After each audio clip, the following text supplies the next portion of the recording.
Okay, we are going to get started. We have everyone here except for Dr. Serene this evening. If you could all rise, please, to join me in the Pledge of Allegiance.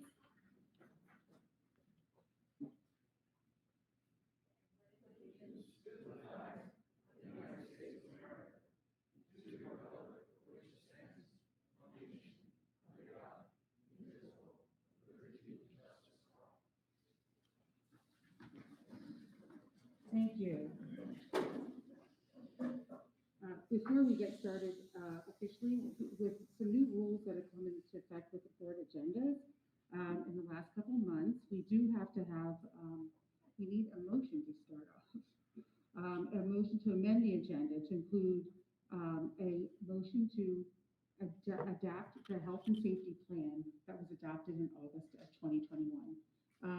This is basically the reason why we're doing this is because we do not have an official motion under the superintendent's report on masking because we don't know what we were going to decide. So we are just making this motion that we are going to be amending the health and safety plan. Can I have a motion? And a second? All those in favor? Opposed? Discussion, real quick. Oh, sorry, yeah. What are we amending it to say? We're just meant that we are going to be amending the health and safety plan. Oh, That's later. it. And then we will do another motion during the superintendent's report once we've had our discussion on masking. And the public will be allowed to comment again if they want to specifically on masking at that time. Thank you. Yep.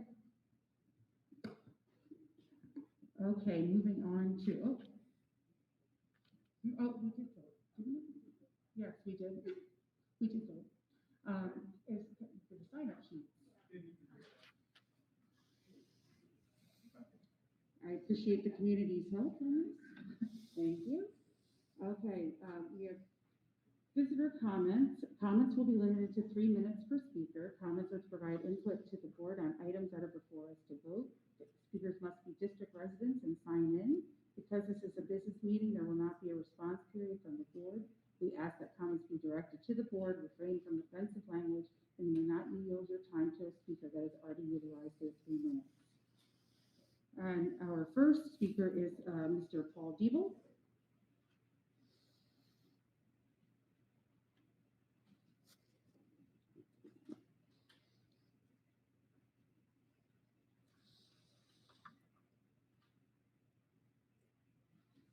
Good evening. My name is Paul Diebel. I'm the father of 2 children in the district. I've spoken to this board several times this year regarding masking requirements, and I see that the question is again on the agenda this evening. While the district's masking requirement expired back in September, the state's mandate in place at the time rendered local decisions moot. Fortunately, the Commonwealth Court has ruled that the governor's unnecessary mandate was unconstitutional, and barring intervention by the state Supreme Court, the masking requirement in schools will expire on December 4th. We are now 20 months into 15 days to slow the spread. Pennsylvania's statewide masking mandate ended in June. You can go anywhere outside of schools, airports, and doctor's offices without being required to wear masks. Our families have been gathering in restaurants, stores, theaters, and in sporting events maskless now since spring. All of our high school and middle school students have had the opportunity to be vaccinated if they chose this since this spring. All parents and grandparents have had that option as well. Although vaccines are just rolling out for our younger students, children under 18 are minimally impacted by catching COVID. Hospitalization and death rates for those under 18 are actually lower for COVID than the common flu. As I pointed out in the meeting in August, studies in schools comparing where masking is optional versus required, there is no statistical difference in transmission rates. Currently, COVID cases in southern states where masking requirements are banned are lower than in Pennsylvania, where masking is required. And when you look at mask wearing in school, students do remove them for lunch when they're gathered in the greatest numbers. It's really not going to make a difference if they're wearing them, sitting 6 feet apart from the classroom. After 20 months, it is time to put to bed masking requirements and move forward. There's no federal mandate for masking outside of public transit, and out come December 4th, there'll be no statewide requirement. As a school board, I ask that you look at the community as a whole. As we go about the town, whether the promenade restaurant, the diner, or anywhere else. We have the option to wear a mask if we choose, and I ask for that same courtesy to be extended to our students and staff. Please do not implement another mask mandate. Thank you. Thank you. The next person is Dr. Connie Andraco.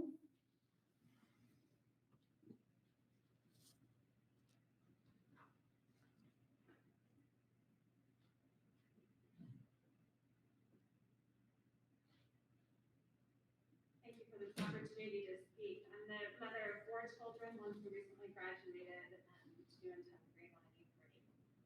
I believe that we all still agree that keeping students in in-person instruction is our #1 priority. Reversing the mask mandate prematurely can lead to increased COVID cases at Lehigh and ultimately jeopardize our common goal. When considering lifting the mask mandate, I ask the board to consider these factors. #1, the vaccination rate of Lehigh students. Obviously, having a low vaccination rate can lead to increased COVID spread in the school compared to a higher vaccination rate. Lehigh should make reporting COVID vaccination status on all students mandatory, similar to other vaccines that parents are required to report to the school. And of course, in alignment with our new school board's transparency initiative, COVID vaccination rates should be made public so that parents can make an informed decision of whether they want to keep their students in school once the mask mandate is lifted. #2, besides vaccination rates, level of transmissibility in the community. Higher transmissibility rates can lead to higher COVID spread in the school. And according to the CDC, as of today, Lehigh County is in a high transmission rate. #3, projected peak over the holidays. Similar to last year, we saw a peak as families gathered for the holidays, and that peak happened in December and January. Waiting until mid-January can help lessen the spread of COVID in school. #4, please give parents ample opportunities to get vaccinated, especially for our 5 to 11-year-olds. Parents should be given ample opportunity to vaccinate their children. They should be given advance notice that the mask mandate will go away. And with that level of safety going away, they may be more inclined to vaccinate their child to provide a level of protection. This time period of notifying parents should include the time period it takes for children to receive full vaccination status. And I made an error in my email that I sent to the board today. It should be a minimum of 5 weeks, 3 weeks to receive both doses, and then 2 additional weeks to be fully vaccinated, and that's according to the Lehigh Core Health and Safety Procedures document. So also in alignment with the Transparency Initiative, I asked that the school district report out on the number of COVID cases, the number of children quarantined, since our goal is to keep children in school, and the number of teachers quarantined, because obviously not having the teachers there will impact our children's education. And please report those numbers for the mask mandate and then post-mask mandate, so that we can actually have data to drive our future decisions. Thank you. Thank you. Next we have Mr. Glenn Laverty.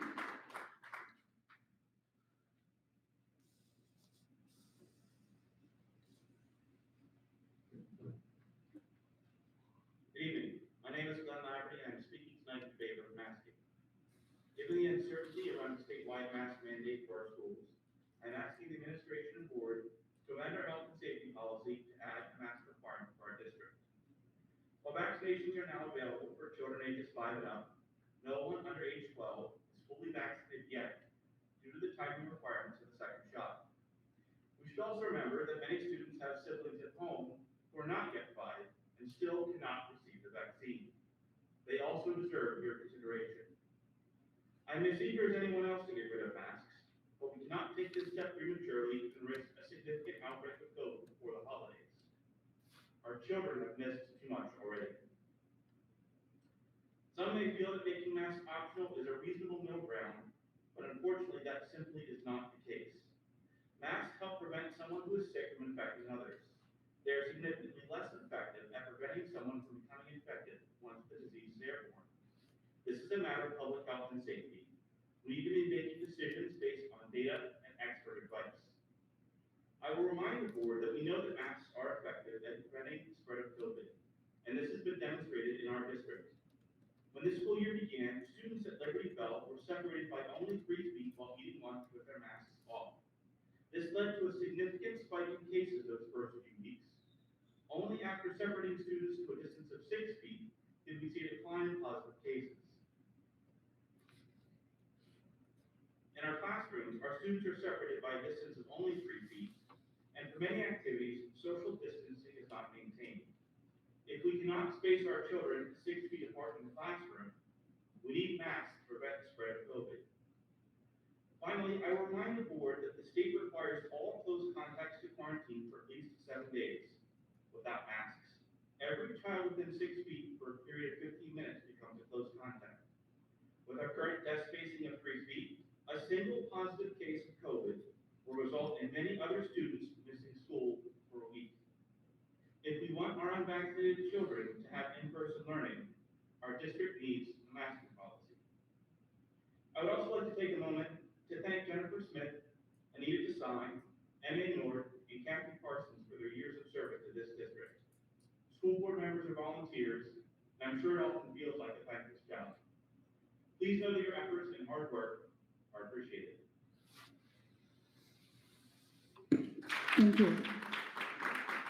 Next is Ms. Nicole Golan.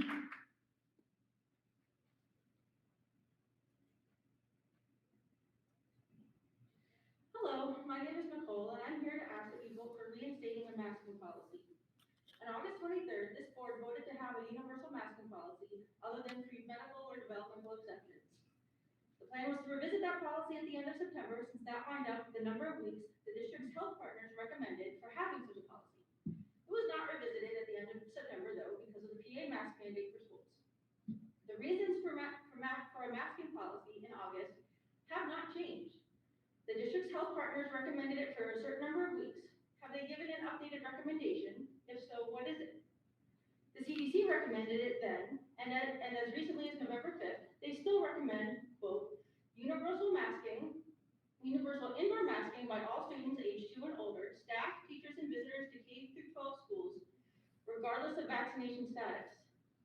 0% of 5 to 11-year-olds were fully vaccinated in August, and that will remain true into the winter break when some of the first 5 to 11-year-olds will complete their vaccine series. Delta caused the Lehigh Valley to be at substantial transmission in August. Now we are at high transmission. Unlike other strains, Delta was and is being passed through vaccinated people, which increases the risk to unvaccinated people. And most notably, the quarantine policy that placed all close contacts of unmasked cases in quarantine, regardless of their own mask choices, also has not changed. Here's something that did change since August. Students at Liberty Bell used to sit 3 feet apart from each other at lunch.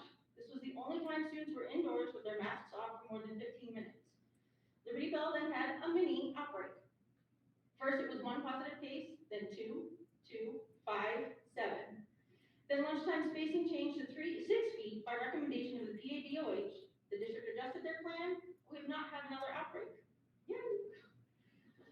What would have happened if the additional spacing mitigation hadn't been put into place? Going by the trends, we would have reached our threshold for having the school shut down by the PADOH. We don't need to guess what will happen if we continue to make masking, if we decide to make masking optional throughout the entire school day, when we have already seen that play out when masks were off for only 20 minutes. How quickly will our children be quarantined or our schools shut down? Or will we spread them out from 3 feet to 6 feet in the classrooms, which means only half the class will fit in the room, and we'd be back to a hybrid schedule. I don't think anyone wants to move backwards. It's important to note that the quarantine policy is not up to the district. It is overseen by the PADOH. Everyone deserves a safe in-person learning environment. Every single person on the board, every single person here wants the students in the district to have as much in-person learning as possible. Please vote to reinstate a masking policy that gives us the best chance of making that happen. Thank you. Thank you. Next we have Ms. Marcy Johnson.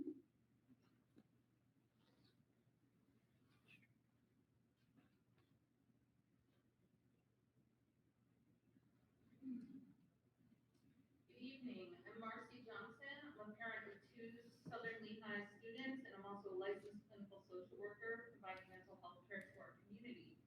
I'm here tonight to voice my concern over the recent court ruling which could end the statewide mask mandate for K-12 school employees and students beginning December 4th. Vaccines are one of the most effective tools at our disposal to prevent the spread of COVID-19. It is premature to remove the mask mandate when children 5 to 11 were only just given access to the vaccine on November 3rd after its approval by the CDC on November 2nd. Even children who were able to receive their first doses the week after approval have not yet had time to complete the process to be considered fully vaccinated, which is defined as 2 weeks after the second dose, meaning they'd be fully vaccinated by mid-December at the earliest. This means that none of these kids aged 5 to 11 will be fully protected vaccine-wise by December 4th. We need to give parents and children the opportunity to complete this process before removing masks, one of the most protective tools we have for preventing the spread of COVID in the classroom. I think we all agree that full-time in-person learning is the ideal. To make this happen, we need to continue masking until it is prudent to stop.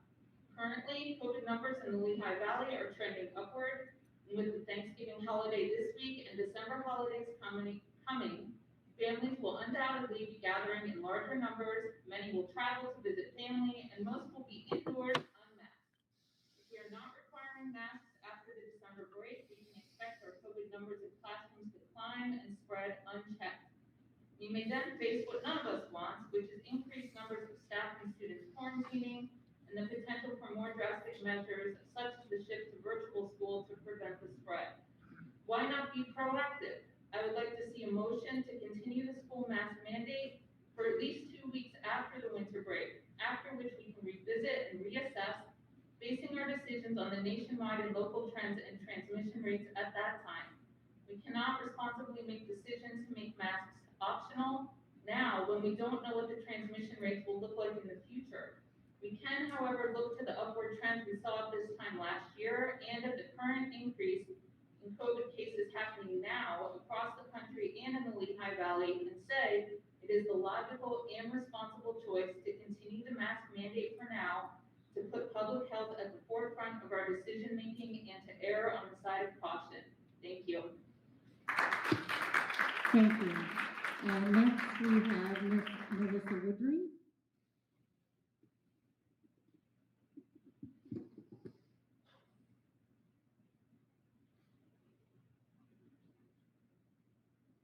Hi, I'm Melissa Woodring. I have 2 sons in the district. My oldest son, Will, is a senior, and Chase is in 8th grade. I had no intention of speaking tonight, so I apologize in advance for not having any prepared remarks. But as I was leaving the house today, my 8th grader said to me, "Mom, where are you going?" I said, "I'm going to the school board meeting tonight, Chase. They're talking about masking." He said, "Oh, Mom, please go. You need to stop the masking." So at that point, I knew I needed to speak. And when I walked in here tonight, I absolutely knew what this was doing to our kids. This is one of the very few venues that I have to wear a mask. I walked in seeking friendly faces, but I couldn't tell who was friendly and who wasn't. All you see is a mask. I looked for signs of who I knew, who was having a great day, who was having a bad day. You can't tell because of these masks. So think about our children all day, looking for friends, looking for cues from our teachers if they're doing a great job. Our teachers looking out in the classroom, trying to figure out which one of our kids is struggling. They can't tell because we're still masked. I do not want an outbreak of COVID. I don't want anybody getting sick. I don't want COVID brought home to elderly parents or grandparents. But I do want our kids to have some sort of normalcy. I also hear what everybody's saying about children getting vaccinated. But there are a lot of people out there that have no intentions of vaccinating their children. So for us to wait another 3 weeks, 5 weeks, it might not make a difference. I really think we need to start learning how to move forward with this pandemic. This disease is not going anywhere. We need to unmask our children, we need to practice good hygiene, and we need to be smart. If your kids are sick, keep them home. But we need to unmask them, and I'm imploring you. We've done our job. We've kept our kids in masks. We've done what we've asked. Now, please, listen to the community. The community spoke on November 2nd. I'm asking you to listen to them. Thank you. Thank you. Next, we have Ms. Jennifer Wrigley.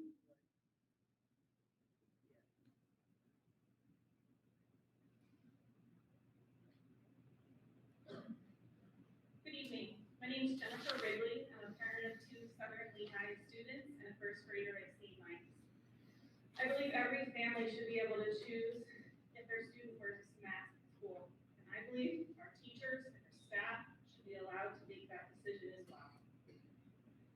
I also believe that masks are a hindrance to learning and that masks are doing more harm than good. Please let our parents and guardians choose what's best for their student and makes masks optional in Southern Lehigh. There's one more thing I'd like to leave you with. I'd like to share with you a drawing made by my 5th grader. I recently found it in her take-home folder. And she said it was from the beginning of school. I'd like to show it to you. This is her face that she drew. And she wrote 4 words on it. It says helpful, trustworthy, kind, and smart.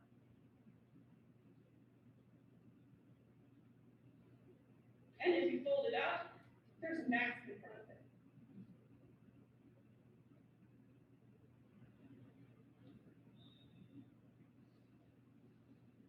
It covers her smile. I think her friends and her teachers need to see her smile, and she needs to see theirs. Thank you for your time and your thoughtful consideration. Thank you. Next, we have Mr. Doug Durham.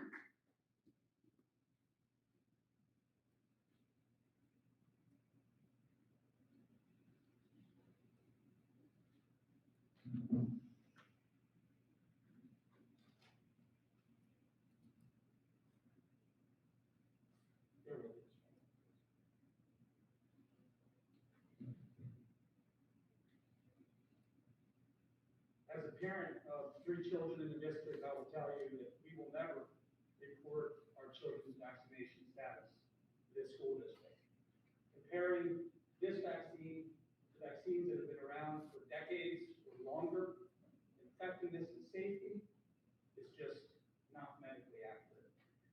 As the area Republican chair, several months ago, I was contacted by a local parent regarding a troubling exchange that this parent had with a sitting member of the school board. I am here speaking on her behalf with her knowledge and at her request. I'm going to not reveal the school board member that is involved, but read a conversation that was on social media and on private messaging between this community member and a member of the school board. By the school board member. So you think it's okay to post false information about our superintendent? That was damaging information that people will blindly believe without fact checking. You could easily have found out that was false before you posted it, but chose to blindly believe the author instead. That was wrong. School board member, the community member then responds, the post stated that they were looking for further information on the subject. If all the information regarding the superintendent is not correct, please go and correct the information on the post. The school board member then writes to the community member, so if I write an anonymous post asking how everyone would feel to find out a member who had been very vocal had a police record a mile long, you would post it? Then would you expect me to answer with all the details? Same thing. It's her personal information regarding, this is about Mrs. Evison. I stated it as false. I understand wanting a place where people can be open, but damaging information should not be allowed. I'm going to just cut to the chase here.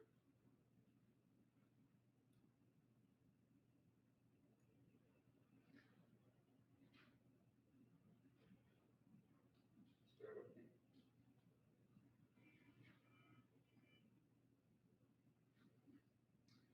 I'll save the remainder. I want to save so I have proper time to share at the end. Thank you. Next, we have Mr. Tim Kearney.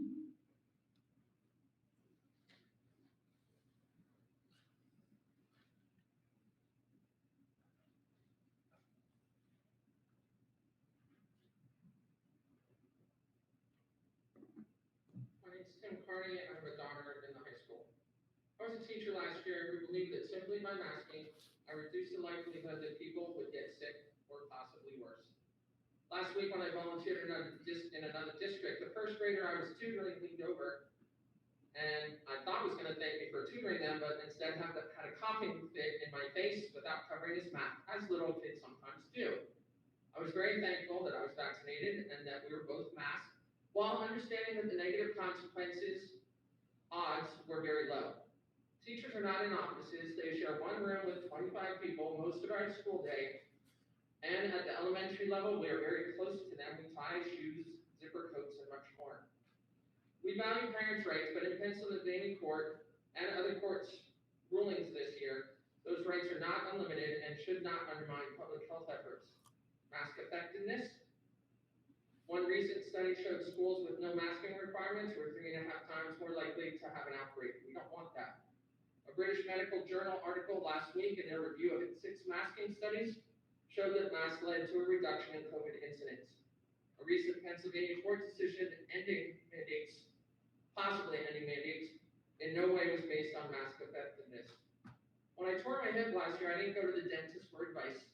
Listen to everybody tonight, but please weigh medical training, and even more so what the medical experts not here are saying about masking.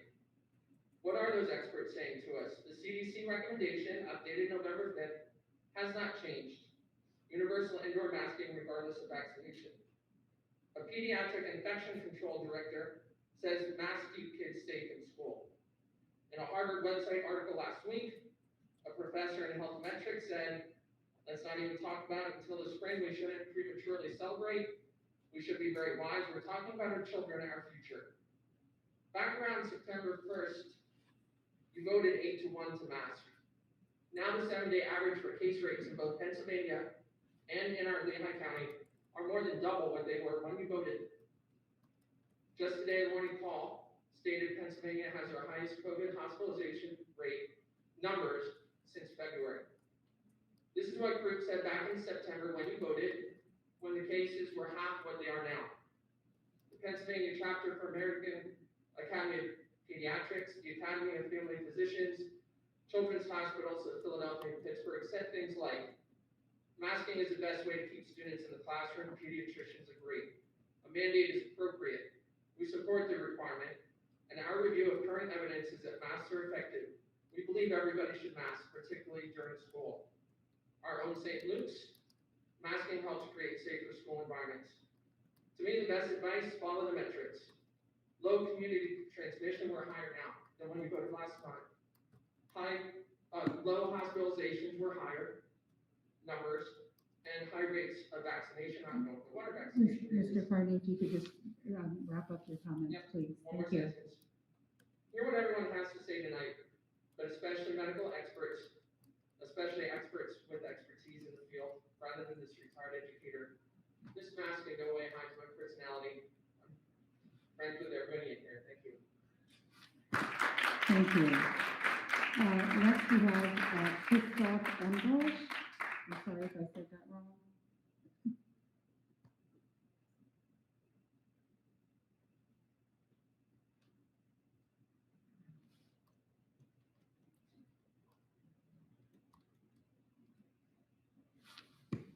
If you don't mind, if you could please put your mask up.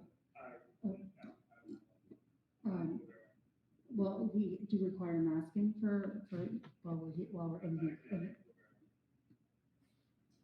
Good evening. I would like to thank everyone here for coming out this evening and being an advocate for their children. This is what being a parent is all about. While we may not agree on everything, we should be able to agree that I know what is best for my children, and you know what's best for yours.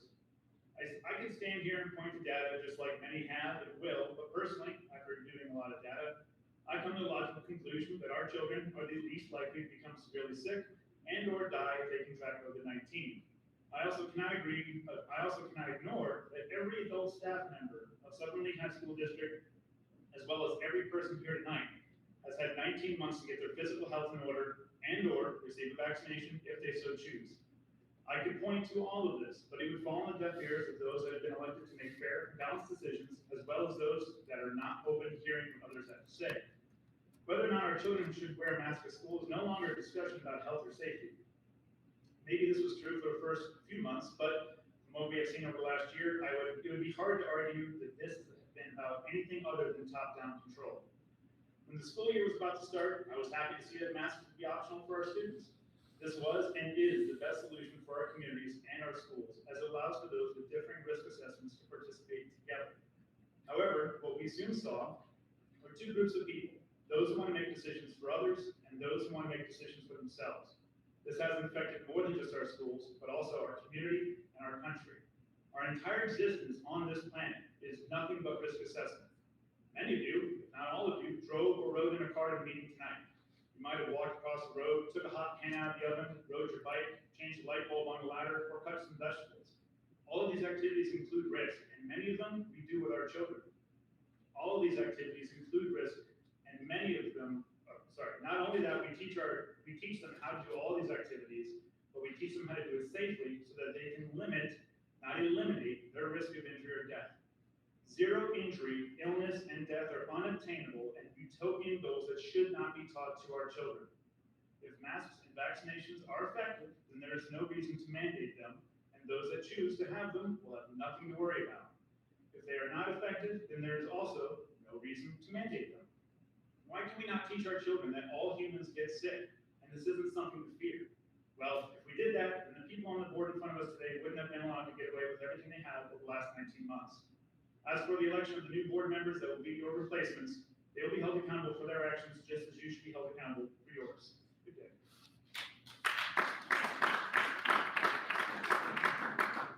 Next, we have Mr. Mike Todarski.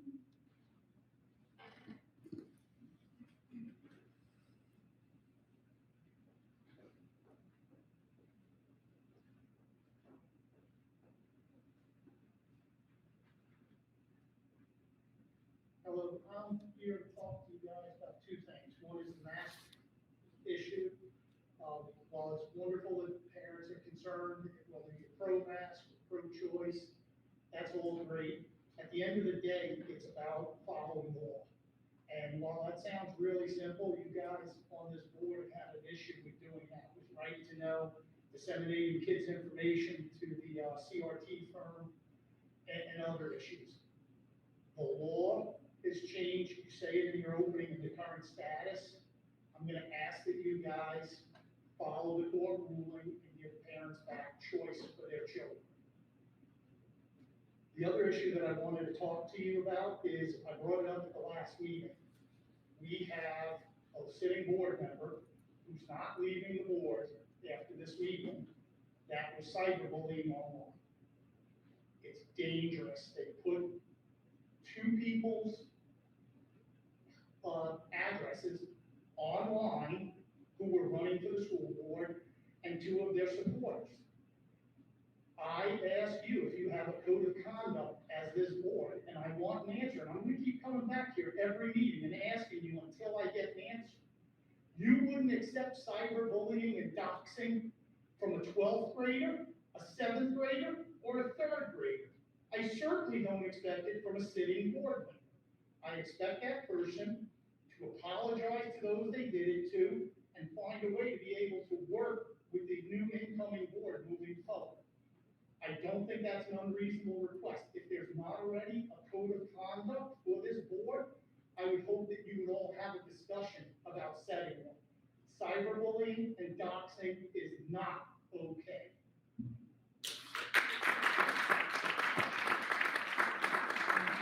Next, we have Ms. Maria Alt.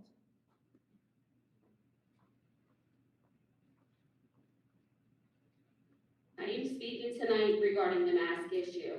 I am not here to debate whether mask wearing is effective or not effective in helping to prevent the spread of COVID-19, but rather question, does the Southern Lehigh School Board have the right to mandate mask wearing?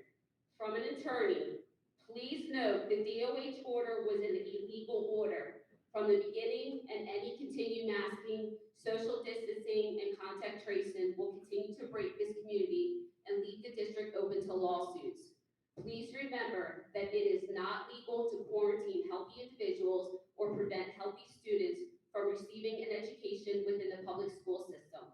The masking order has been declared void ab initio and unenforceable. That means the order was never valid neither was any enforcement. Therefore, if there is no state of emergency, there is no mask mandate in the state of Pennsylvania. If the DOH had no right to mandate masks, the CDC has no right to mandate masks, the AAP has no right to mandate masks, St. Luke's and LBHM has no right to mandate masks in schools, then what authority does this Southern Lehigh School Board have to mandate masks? It is recommended by the attorney that school boards take action now to resolve the unlawful enforcement. Taking proactive steps now is likely to prevent lawsuits and save tens of thousands of dollars in legal fees. Here are the attorney's recommendations as to what the Southern Lehigh School Board should do. 1, apologize. 2, welcome all students masked and unmasked back to in-person classroom instruction. 3, offer an individual assessment of learning deficits for affected students. 4, offer free low-cost tutoring to affected students. 5, consider running a free low-cost summer enrichment program for affected students. 6, make sure counseling is readily available for affected students. 7, expunge disciplinary attendance records of affected students. 8, repeatedly promote activities that show school unity. Things like assemblies, pep rallies, school plays, concerts, etc. will all help bring the school community back together.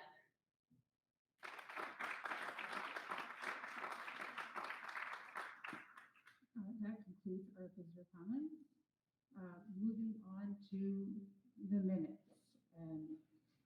First, if we could have Ms. Fontaine, if you could announce our executive session, please.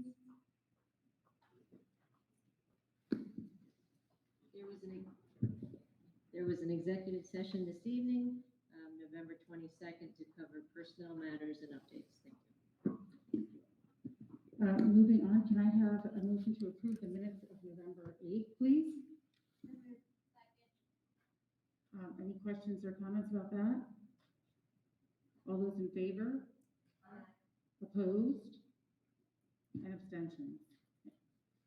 Next, can I have a motion to approve the minutes of the board workshop on November 8th, please? Second. Any questions? All those in favor? Aye. Opposed? And abstentions? Next, on to the superintendent's report. Thank you, Mrs. Desai. I have a number of items on the formal agenda, but since I'm new here, I'm going to perhaps digress from the agenda by reading 2 bits of poetry. First comes from the great social philosopher Winnie the Pooh, in saying, "How lucky I am to have something that makes saying goodbye so hard." And next comes from Peter Pan, poet laureate. And Peter says, "Never say goodbye, because goodbye means going away, and going away means forgetting." And so I offer those 2 thoughts in light of 4 really great community servants who will be leaving tonight. This is their last one leaving. M.A., Anita, Jen, and Kathy. As far as Winnie the Pooh is concerned, how lucky I am to have something that makes saying goodbye so hard. While you will not be leaving the community or physically leaving, you'll be leaving work that has been so important to you. And not to walk away, but to leave this position of authority and promise to the community is hard because of the devotion that you have shown in your time here, and certainly that I have been able to have the privilege to observe.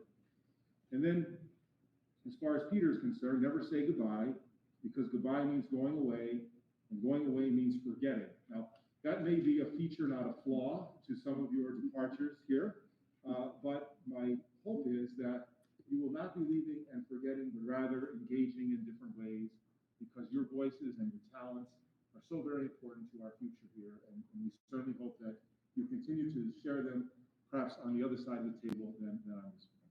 So I just really thought I would take this opportunity to thank you and to offer my own particular thanks, because I do consider it, and I've said this before, a privilege of a lifetime to be here as superintendent of Southern Lehigh. and to the extent that this board and those individuals on the board have been part of that, I will be forever grateful. And so finally,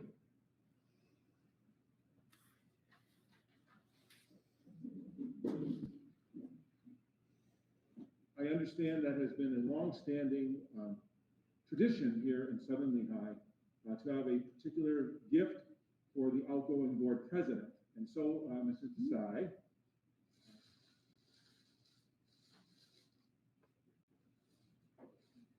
I'm opening it for you because I fear you might not.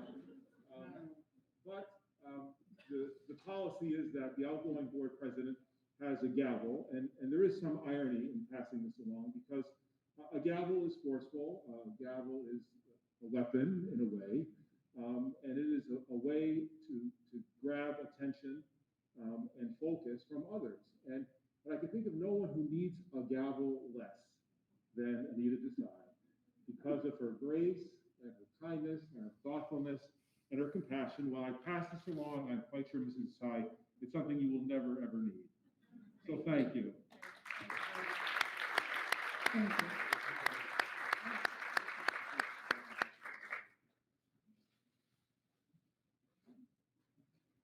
I do have some parting thoughts, but I'll leave those to the end of the meeting after we get through all of our business. But thank you very much.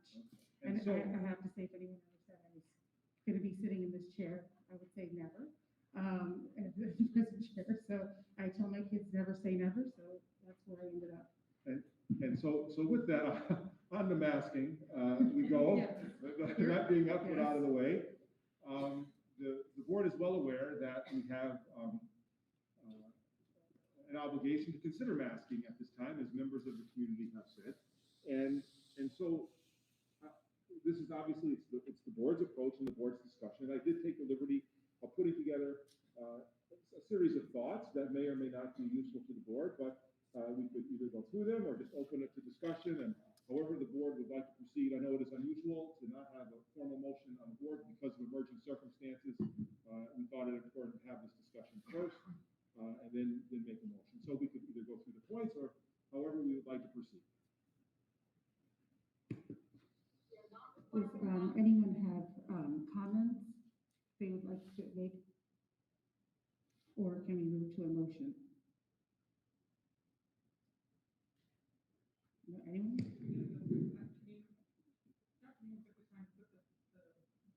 Sure. I think we've read it though. I mean, it's pretty straightforward and I do appreciate it. But given the time constraints this evening, maybe if somebody had a specific question, which I do, about some of the issues that you provided us, Dr. May, I don't, but folks really like them to go through point by point. Obviously, that's fine. My view would be, I think I understand the vast majority of this. I do have a few questions about it, but that's, maybe I could ask a question about it now and we can continue unless people feel very strongly differently. About hearing from, sure. I just said, I feel that this is adequate to, I think, understand a lot of the issues, and I am appreciative of it. I don't know that I need Dr. Mahan to go through each bullet point with us. I do have some questions about it, some specific points he has that I wanted to ask him about, but that's my view of how to proceed. And then I think we can go into talking about a motion. Is that agreeable with everyone? Go ahead with questions first. Go ahead. I did want to make sure that I fully understand the quarantine issue. That's important to me. The quarantine rule, you have one thing that I want to make sure I understand clearly is that unlike other counties that have county departments of health, we do not in Lehigh County, and therefore it is my understanding that we are unable to adjust our own quarantine or ask for exceptions or somehow modify the quarantine, that we're completely dependent upon reporting out contacts to the Department of Health, and then we must follow the Department of Health of Pennsylvania, Commonwealth, their current guidelines as to quarantine. That'd be my first question. understanding of our ability to affect our own quarantine policy. Essentially, we don't have that ability. That is my understanding, but that I think is as much a legal question as it is, an administrative one, but that is my understanding as an administrator. Yeah, you don't have a health department yourself, so they are not directing you. The prior guidance from the health department was the array of elaborate steps of the different quarantining. Those guidelines are still in effect. The district, however, does have the ability to establish its own quarantine requirements.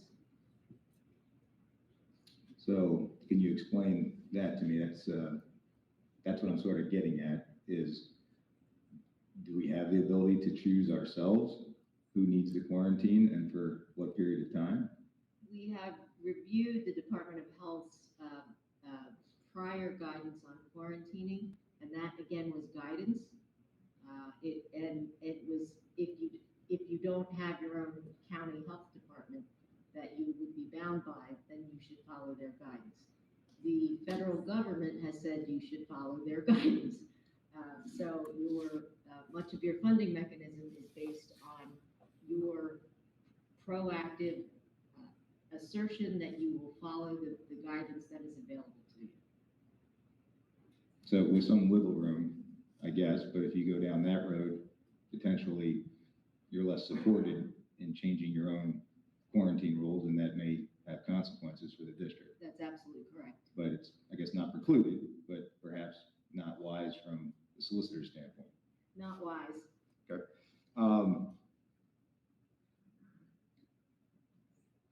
If I see, and I appreciate this, Dr. May, and you had pointed out the quarantine, the exceptions to quarantine. So if you have a close contact within 6 feet for 15 minutes, you must quarantine for 7 to 14 days.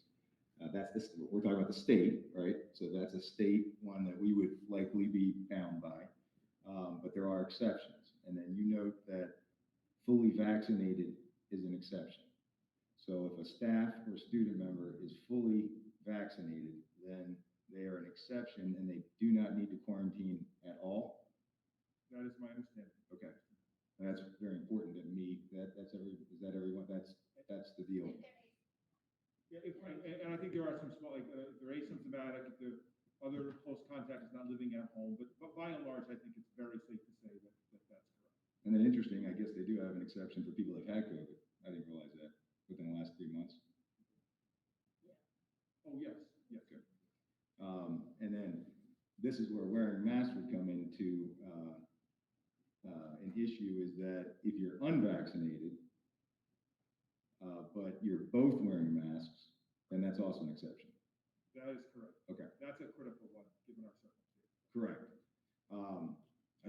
That's very helpful to me. I think I appreciate you have a number of, obviously the current status of the county you have here and various vaccine issues. But those are the issues that I think are very, very important, at least in my decision. I just wanted to make sure I understood them appropriately. So I do appreciate you providing this information, Dr. May. I don't have any other further questions about this information. I have a specific question about the test to stay. That would be a departure from the quarantine mandates, especially because you indicated it's not recommended by or endorsed by the PA Department of Health. So how would a policy like that implement funding for us? Well, Dr. Smith, that's exactly my concern as we're looking at this. I am not aware of any funding mechanisms for grants or subsidy that I'm aware have been connected to compliance with any particular policy. But in looking at test to say, the CDC and others are saying this is a very promising procedure or strategy to keep kids in school. We've gathered some information, some articles on it, but in our own context, the Pennsylvania Department of Health has not adopted it, and critically, the people who provide the tests we would hope to have send us the information are not at all endorsing this for the approach. And so we're looking now, is there a way to work around it, just get the test and decide on our own? And then we have not even raised the issue with our principals or our nurses, so this is an emerging topic. But it's one that I listed as promising, something that we will continue to investigate, but certainly one that will not be in place to affect the discussion that is going on this evening. But this would be designed to alleviate the need for quarantining for students who are unvaccinated. Exactly.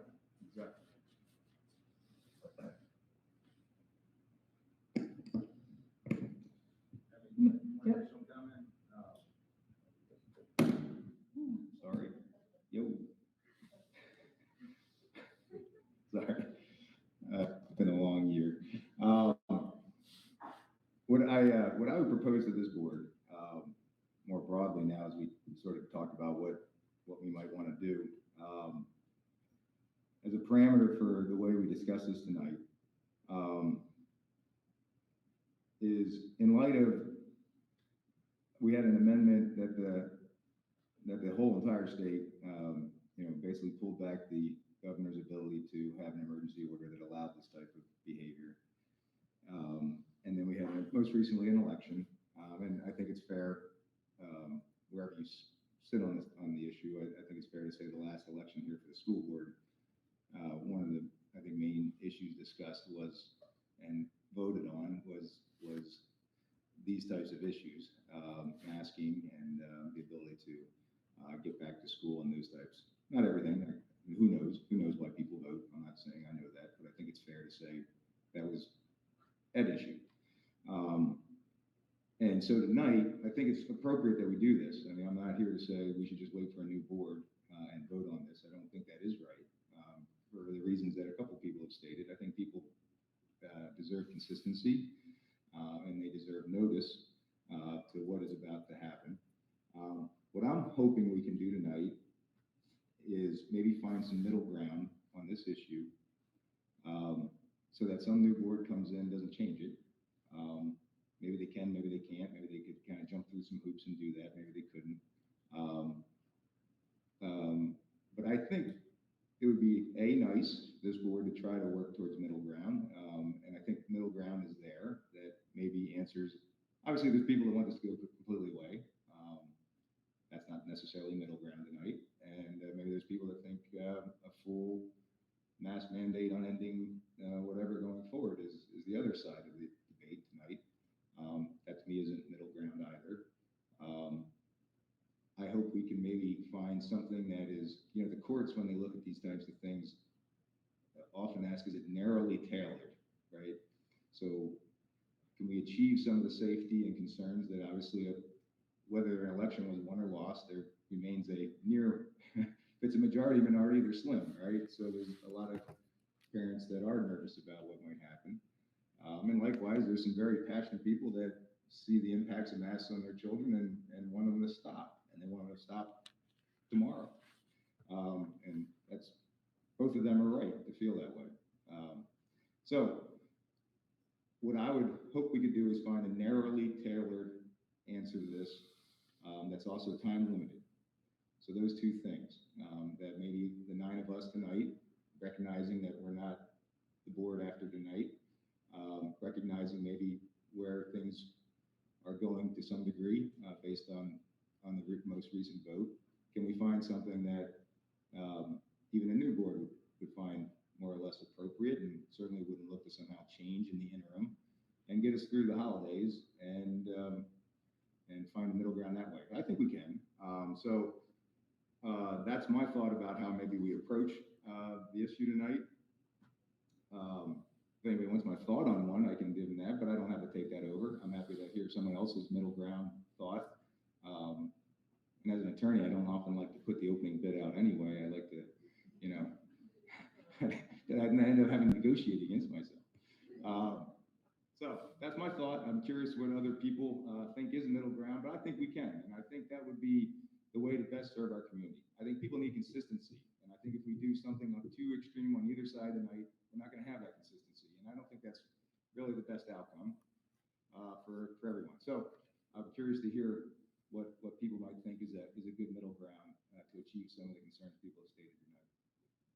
Madam President, if I could just make a suggestion, rather than people starting to make motions that then get modified and adjusted, that everybody have their discussion, come up with a motion that is votable, and then put one more on the table. And if that doesn't pass, you can have another motion. That sounds good. I just want to say, back when we first discussed this, discussed it again in August. We did work well together to come to almost a full consensus. We did find some, middle ground. We were able to, put a time limit on it, and so that I don't think anybody here is wanting masking in perpetuity. I am all more than willing to, to discuss and hear what people are thinking about having, the masking with an end date. Which is, I think, probably what the majority here are wanting. I actually agree with Jeff, and I've thought about this, and I do think that there is a good compromise. We have, like Jeff just said, getting us through the holidays. The parents that feel strongly about having their children fully vaccinated need to have the opportunity to do that, and most of those kids should be vaccinated before we come back to school in January. There is a chance that the governor's order is going to stay in effect until January 17th, in which case we won't have a say. We'll just have to wait until January 17th.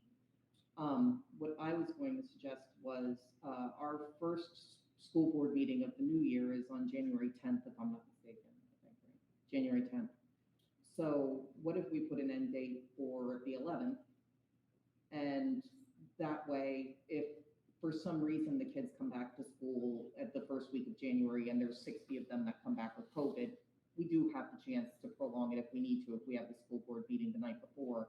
But if we make the end date the 11th and everything is status quo as it's been, it ends on January 11th, or the 17th if the mandate still is in effect.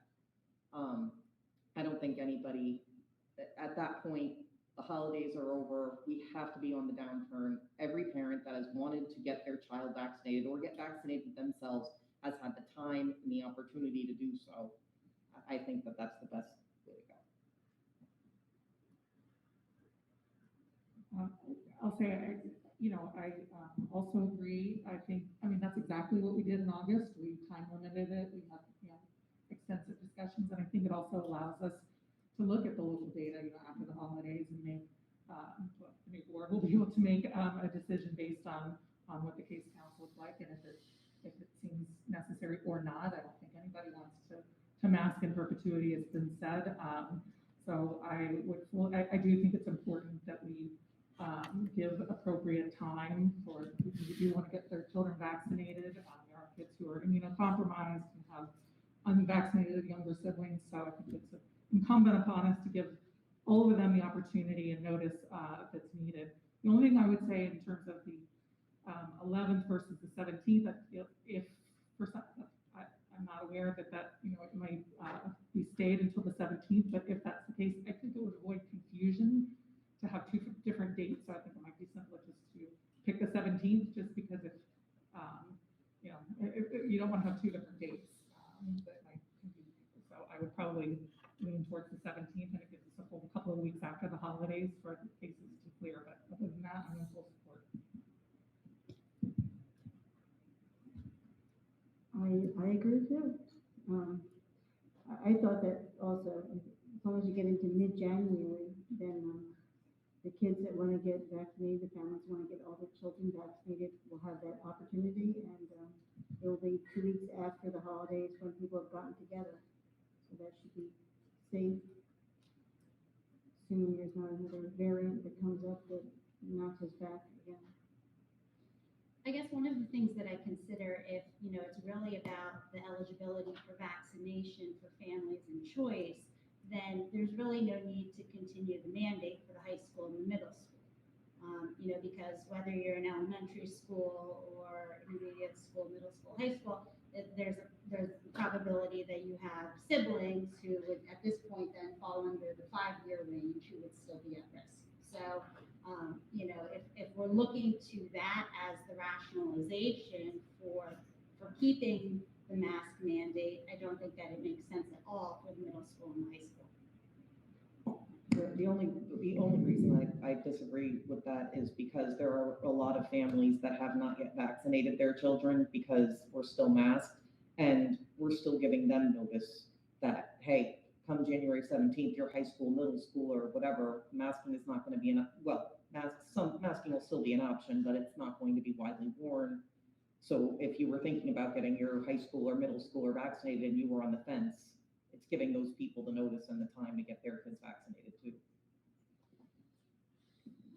In addition, tagging on to what Ms. Ganger said, I don't think it's that unusual to have a secondary student with a sibling who is at an elementary level. And while vaccination does decrease the likelihood of someone contracting or decreases the likelihood of transmissibility, it does not eliminate it. It reduces the severity and it reduces the likelihood of transmission, so that if you have an unvaccinated elementary age student and you have a secondary, even if your secondary child is vaccinated, the child still, it compromises the household. It forces some tough decisions to be made. And for that reason, although it wouldn't, affect, it's less likely as you get, it's less likely to have a kindergartner in the same household as a senior.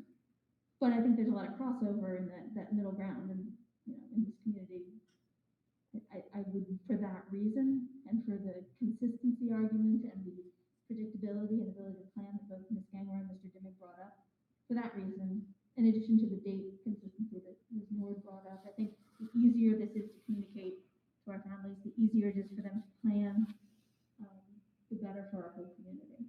So for that reason, I would support consistently choosing an end date for all schools in the district. And I agree about the confusion of the 11th versus the 17th. I hadn't thought of that, but that's a really good point. I think it makes it easier for everyone to understand and communicate, no matter what the outcome is at the state or local level. Consistency of message makes it easier. And I would just add, in terms of the secondary students, that for students who, given if the mandate is to be removed, it will give them an opportunity to get a booster shot too, since everybody's now eligible. So again, I just think giving families enough notice to plan, get whatever vaccinations they choose to, and move forward with an end date in sight. I would prefer to go that route. So just to comment on where we're going though, I appreciate the time limit, but narrowly tailored and a compromise to me is probably not everybody stays masked until January 17th, which is where we are which is where we were before the Commonwealth ruling itself, right? The governor was going to lift it on January 17th.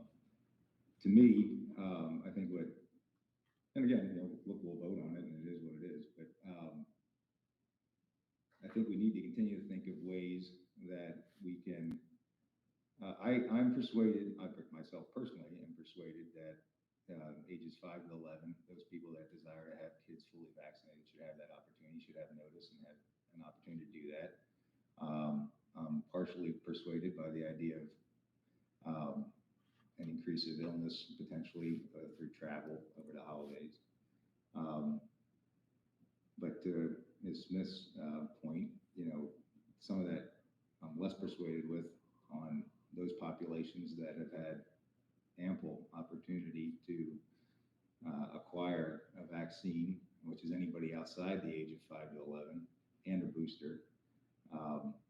Teachers have been available for a booster, I believe, for an adequate number of time. You can walk in a Giant and get one on the spot. I think you can even have your choice. To me, I think we need to get more narrowly tailored than essentially where we'd be anyway. To my mind, it would be looking at buildings, as Ms. Smith would be one potential. Another potential would be ending it at the end of the school day. I'd be curious to know, so arrival of buses and dismissal of buses. I mean, part of this is our staff, right? I mean, to see a custodian walking around here at night with a mask on when there's no one even around because he's in a building is the type of non-narrowly tailored stuff that mandates are really problematic with, right? I mean, that gal or guy walking around here cleaning the building by himself at night with a mask on. It's kind of ludicrous when you think about it. And a lot of us can think of those same situations, I think, in our own daily lives where we run into mask mandates because they're not narrowly tailored. They just blast the whole population of people with one possible resolution. So I think we should consider ending the mask mandate at the end of the school day throughout the entire district. I don't think that affects 5 to 11-year-olds because I don't think they have any kind of extracurricular activity after the buses leave. And then that would allow your staff in those buildings to, if they chose to, not wear masks after students aren't there. That would get us around the problems that we had with the choir and other people that thought, wow, this is kind of crazy to have someone up here singing and trying to practice for and I don't know if that's even happening in the dead of December during this 6-week period, 7-week period that we're discussing. But I think to provide, again, that option to people outside of just the actual school day itself, both staff and students or athletes or other people involved in band or extracurricular activities, to have the option, I think would be important to recognize that. And then, yeah, to have a debate as to, and I'm a little less I don't know where I am on the idea of having a mask mandate for different buildings. But I think that's something to think about. But I think we need to more narrowly tailor it than we are now. Again, I'm just one of, and if 5 people feel differently, so be it.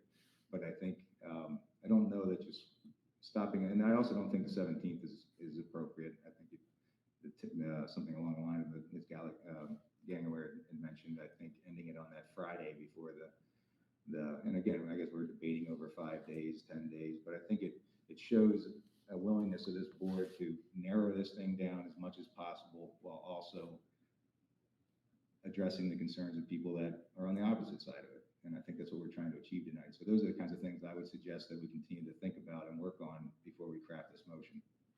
I'd like to hear other people's opinions of that.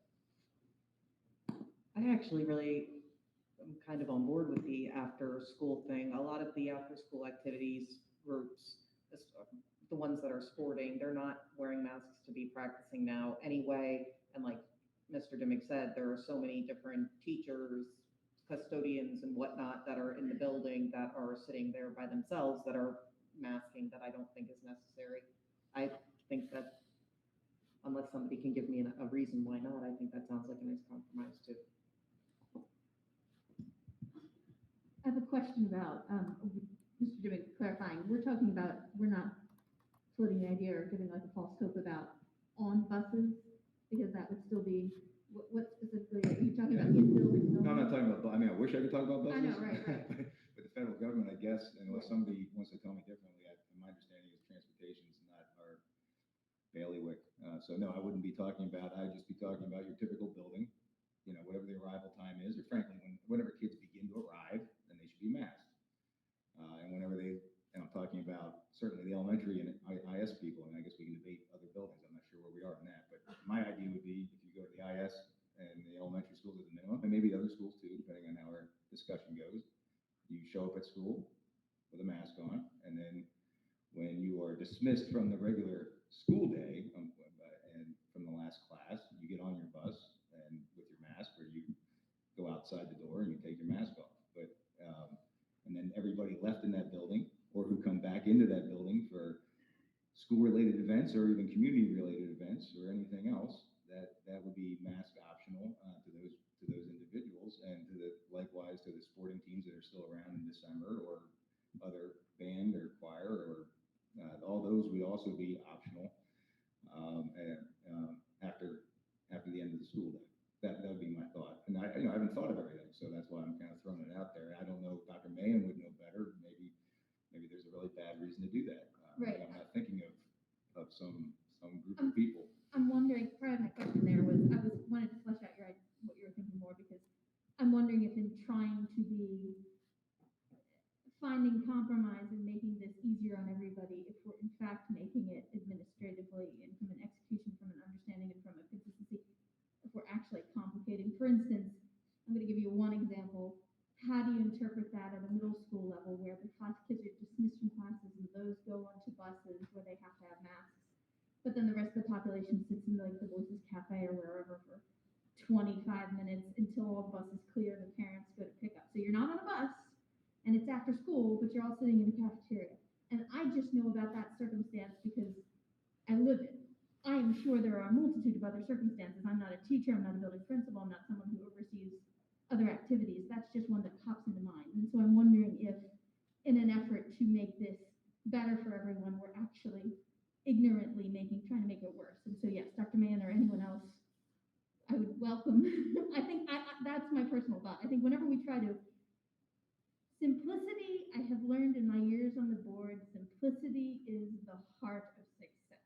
And so a clear-cut ability to, or individual buildings to adapt on their own and not having the board try to help them adapt is usually, and having teachers adapt their own and building principals adapt their own understanding is usually, I have seen in action the best course of action. We're not the experts up here. You don't read deciding these kinds of things in your classrooms every day, and I think I would fail if we tried to do that tonight. Well, if I didn't have my mask on, you'd see me smiling, Mr. Demmett, for the opportunity to comment on that. And so what I would say is that the approach to masking imposed by the Commonwealth is full of contradictions. Right? We look in this room and we see people with masks, and we look across the hall and we see people playing basketball without them. And the people in this room are required to have them, and the people across the hall are not. And that's just an obvious head scratch to everyone. Our primary objective is to keep kids in school. And yes, I think masks are good mitigators, but we're not wearing them when we're playing basketball, but we're supposed to in the play, but we didn't. So here's the thing, though. To the extent that we're not wearing masks, we run a higher risk of kids quarantining, particularly our elementary kids. And so if after school, I don't pretend to know all the things that are going on, but if we have students in locker rooms in close proximity, we're going to still continue to do contact tracing. And we are still then going to quarantine students. And with elementary students, I could just see their activities without masks really triggering potentially large numbers of students to be sent home. And as far as contact tracing demands on our principals and our nurses, if everyone has a mask, the contact tracing is pretty simple. But if a lot of people don't in a group setting and are running around, then that turns into something of a challenge. So I am not here weighing in on whether they should be wearing masks across this hall or we should be wearing them here. But the issue of contact tracing and keeping kids in school with respect to mandatory quarantines, if it's mandatory at all, that would be the issue that I think would be troubling as far as making it optional after school. Just thoughts. The only thought about that, though, is, sometimes phasing things in so you get used to them is also a good idea, right? So clearly, I can tell you that on January 17th, I'm pretty sure that we are not going to have a mask mandate. And so we are going to have to do exactly those things. So the idea that we could do them in advance. And the other issue is, look, at the end of the day, the reason I think it's reasonable in general is that if you don't get your kid vaccinated and they're exposed and you don't have them with a mask on and they have a close contact, they're quarantined. So that's on you and your family. But that's, to somebody else's point earlier, that's called personal decision making. And that's why people, I do think, deserve notice so that they can think these things through, understand the quarantine risks, understand the various risks, and I always believe that individuals are going to make good decisions about themselves, their families, and their kids, especially the people they love the most. Because they also are going to consider, data and expert advice.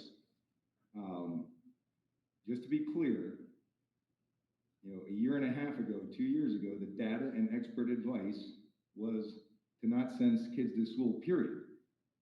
That was the expert advice at the time.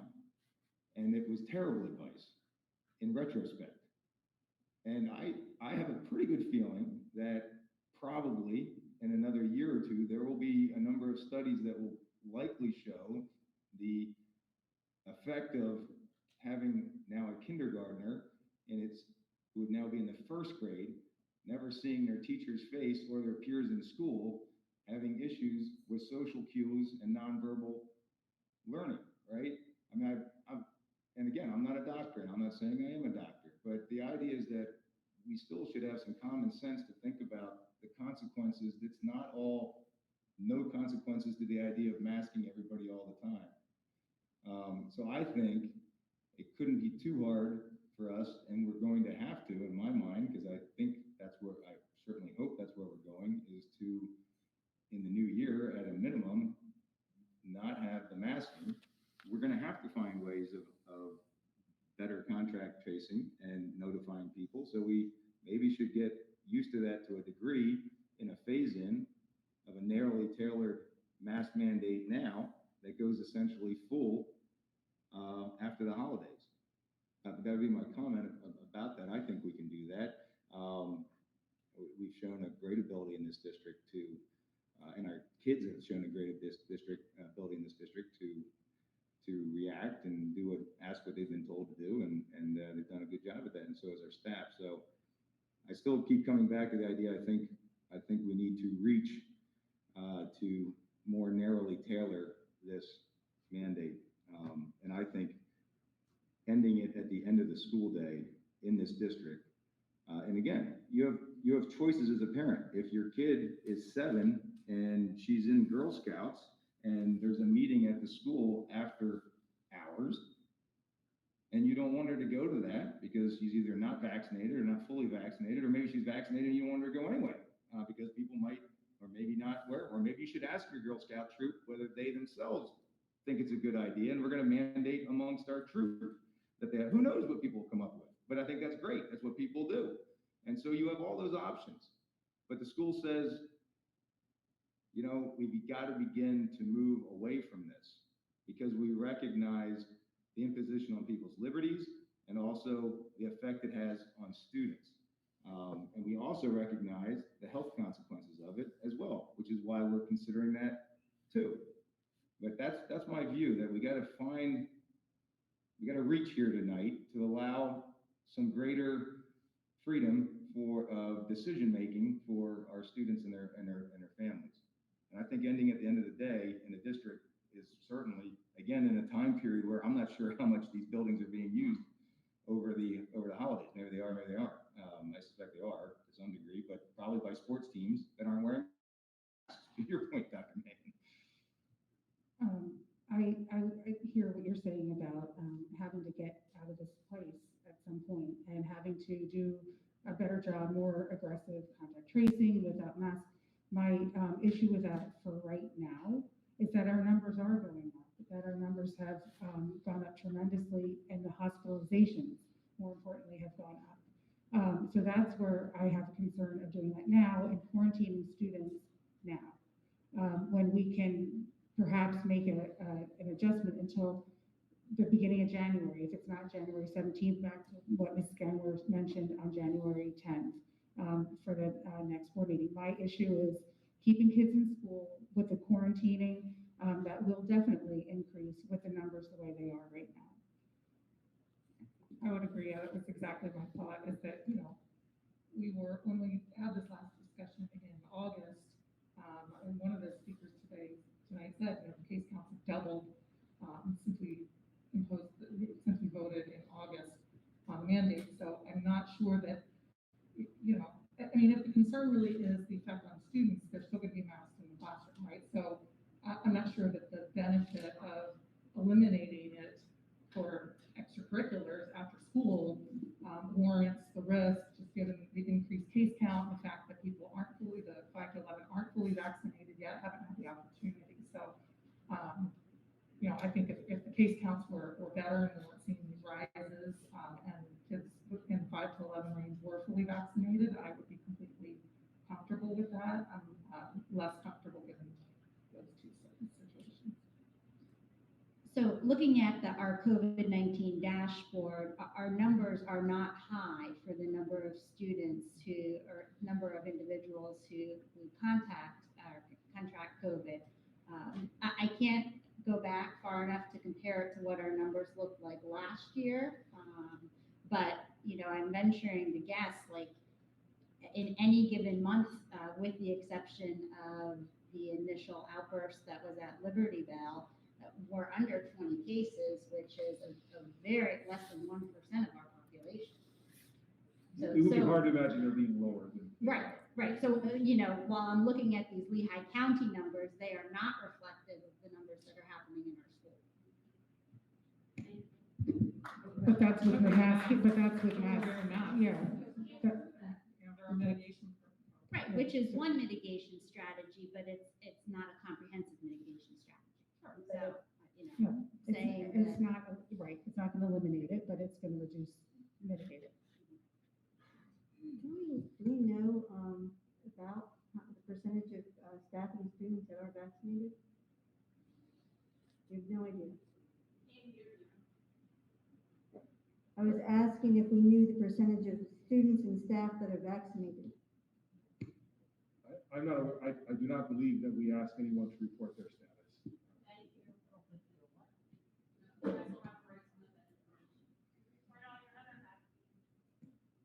Just asking. So does someone want to make, well, I guess, are there more comments regarding after school unmasking? Mr. Lexer, you look like you had something to say, no? No, Okay. I'm thinking the same thing I thought back in August. We have no Okay. authority to put a mandate in place, period. Right. So, is there somebody that would like to make a motion? From what I'm hearing, the sticking point at this point is that, is the after-school, masking for middle school and high school? Is that what you're asking, Mr. Zimmerman?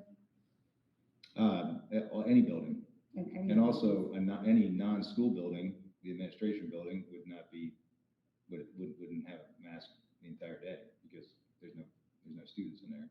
So I'm talking about student buildings, and I'm talking about the mask mandate happening from the morning bell to the afternoon bell.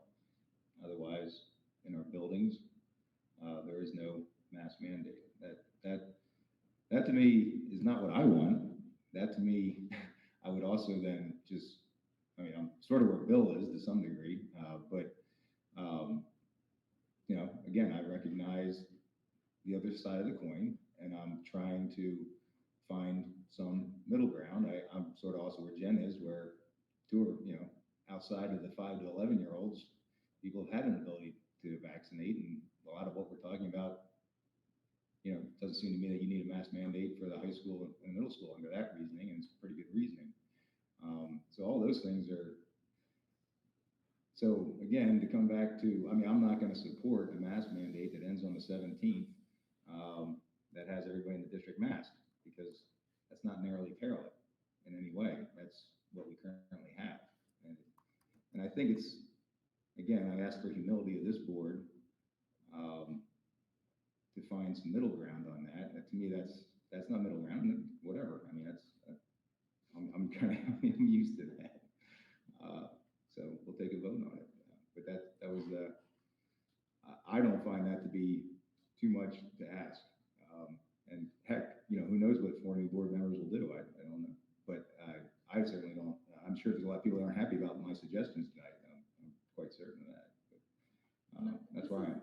This is all, if the governor's order stands, the governor's order stands. So this is all if the governor's order does go away on December 4th.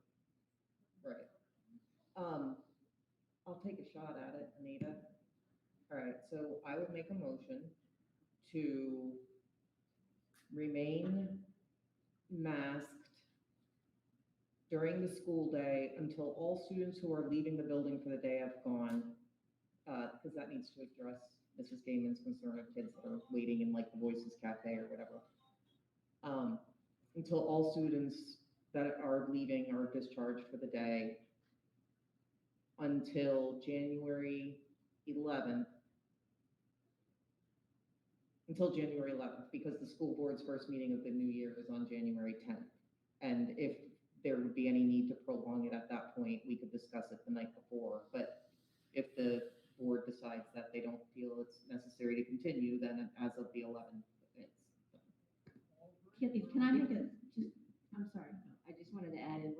motion that if the board comes up with, if you could add in that, or will continue to follow mandates in effect as required. So we don't know the status of. Correct, any- in lieu of the governor's order being, Right. But if it's maintained or if the governor does not follow through with his suggestion of the 17th.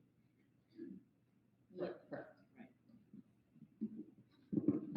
Can I just make a suggestion? I was just getting the ball rolling with it. Yeah, I was just saying, if I'm not saying I agree or disagree with the language, I'm just saying, till all the students have left is kind of a difficult mark to hit.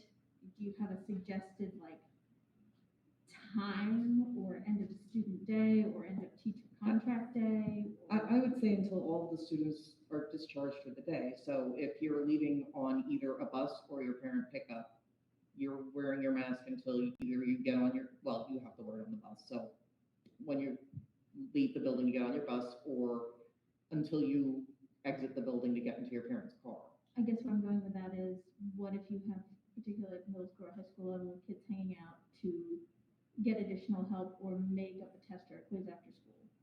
What happens then, and who keeps track of, there are 20 kids in the building, they haven't all left, they have all left? Well, I think that falls under Jeff's compromise of you're staying after school and then with the sporting teams or whatever. I don't know, unless you want to tailor it to if you're staying after school for an educational, like you're going to stay after with teachers or something.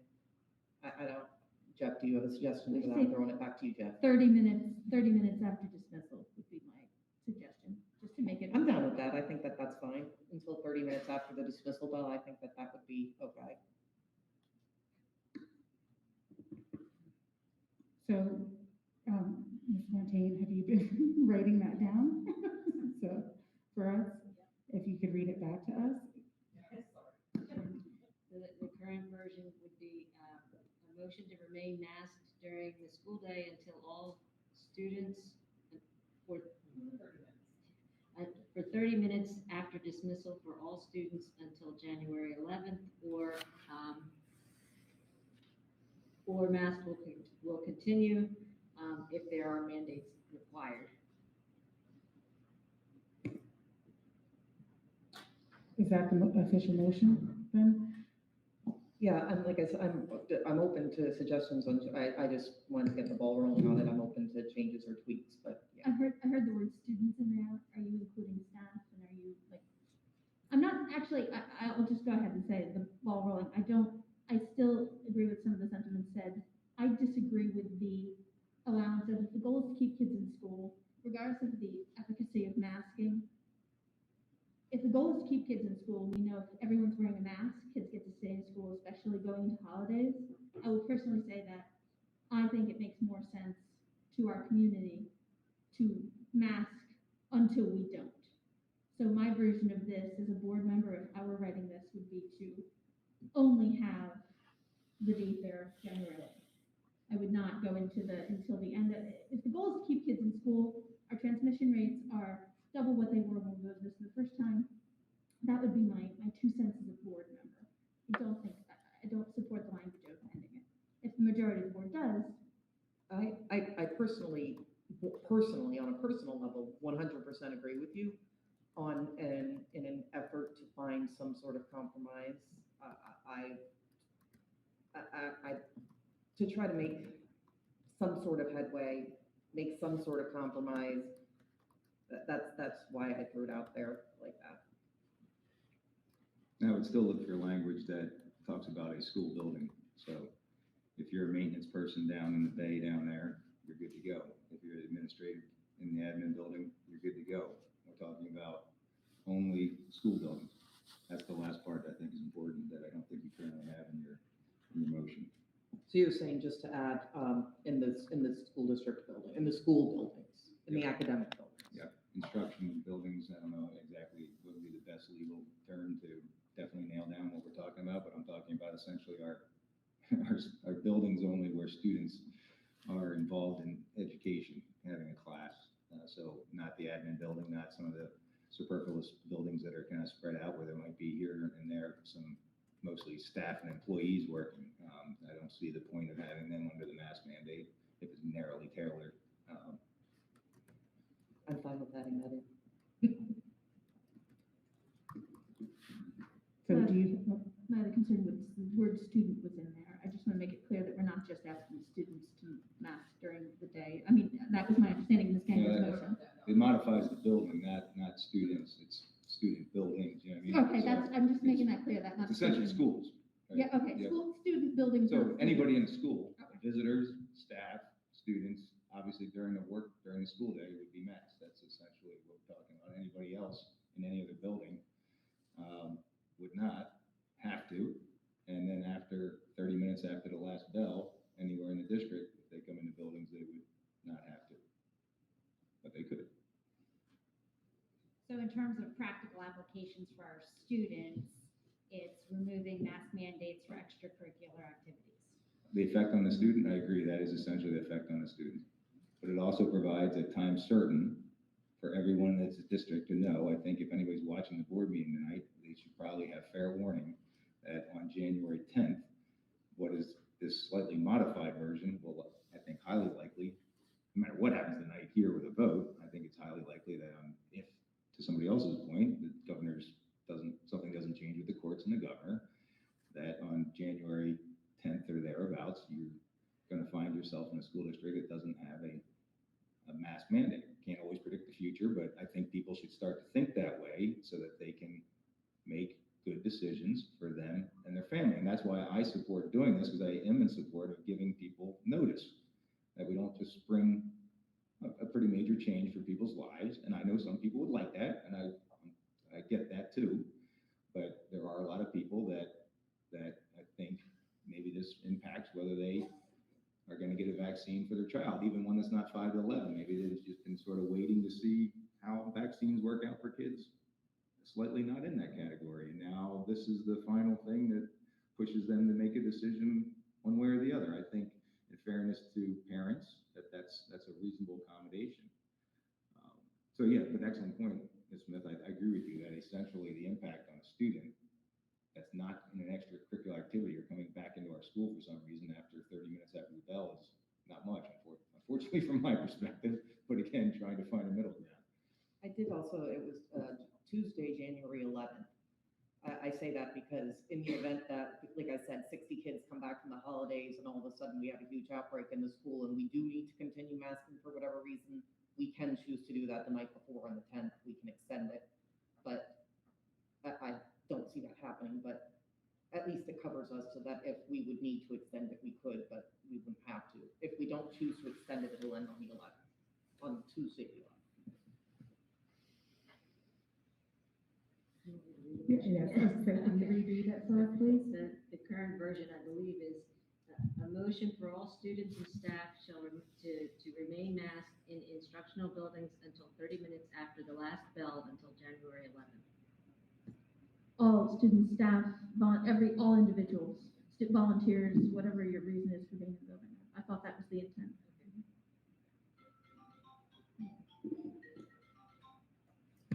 Okay. So one last time.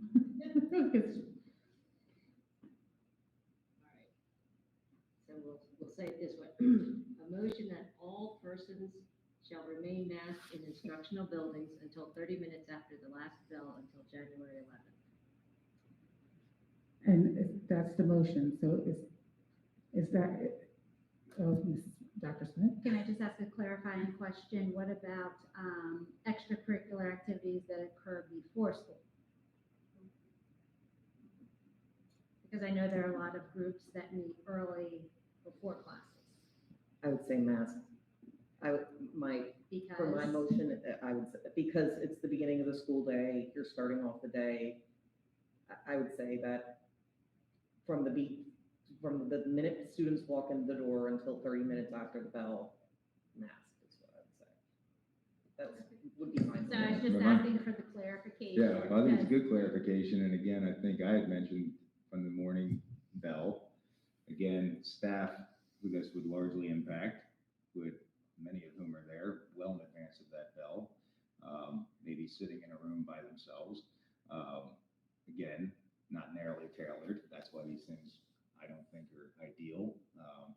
So why why would we mandate that? It's all about, if it's a problem, I mean, from my perspective, what I'm giving in on is the 5 to 11-year-olds who aren't vaccinated.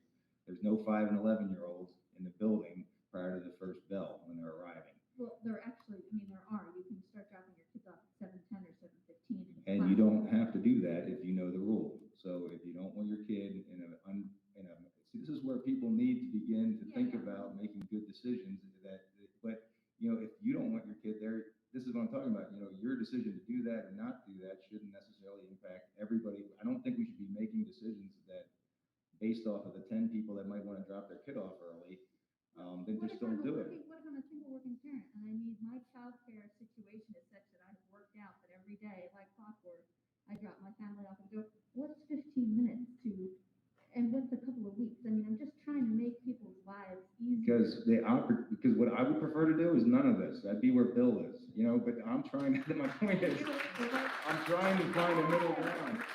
Because everybody is trying to compromise, and I think that we're very close, and just like you have been in other ones. I personally probably would prefer not to have it limited to the school day because of the rising case counts. I am willing to do it because I think we do need to find common ground. I think we're really close, right? We're almost there. That's exactly, I have to say that's exactly what I was going to say. The same thing. I feel like we're giving also. I would prefer that we just leave with the rise in case counts and quarantining. Bottom line, quarantining and keeping kids in school. I just that's where I come back to, and our case counts are higher than they've been.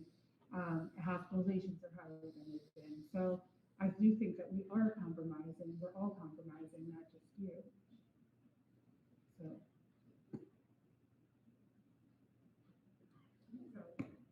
Did we come up with a decision? Well, my thinking there is it's not so much people dropping kids off early as I wouldn't want to use the language of the first bell because that would indicate that kids could just walk in for the day unmasked, and that's not okay.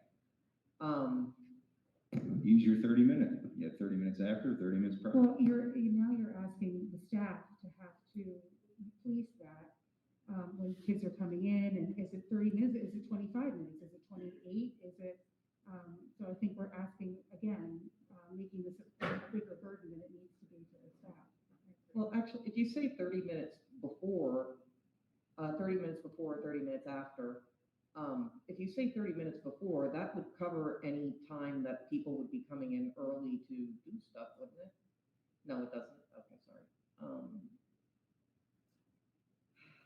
Then I would leave it as it is, and I would say that from the beginning of the school day, regardless of what you're coming in for, the beginning of the school day until however you had it written here.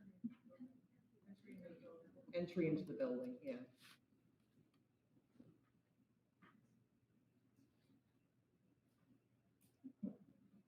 All right, so again. Yep, got it. All right, here we go. It would be a motion that all persons remain masked in instructional buildings from entry into the building in the morning until 30 minutes after the last bell until January 11th. And that is the motion. Is there a second?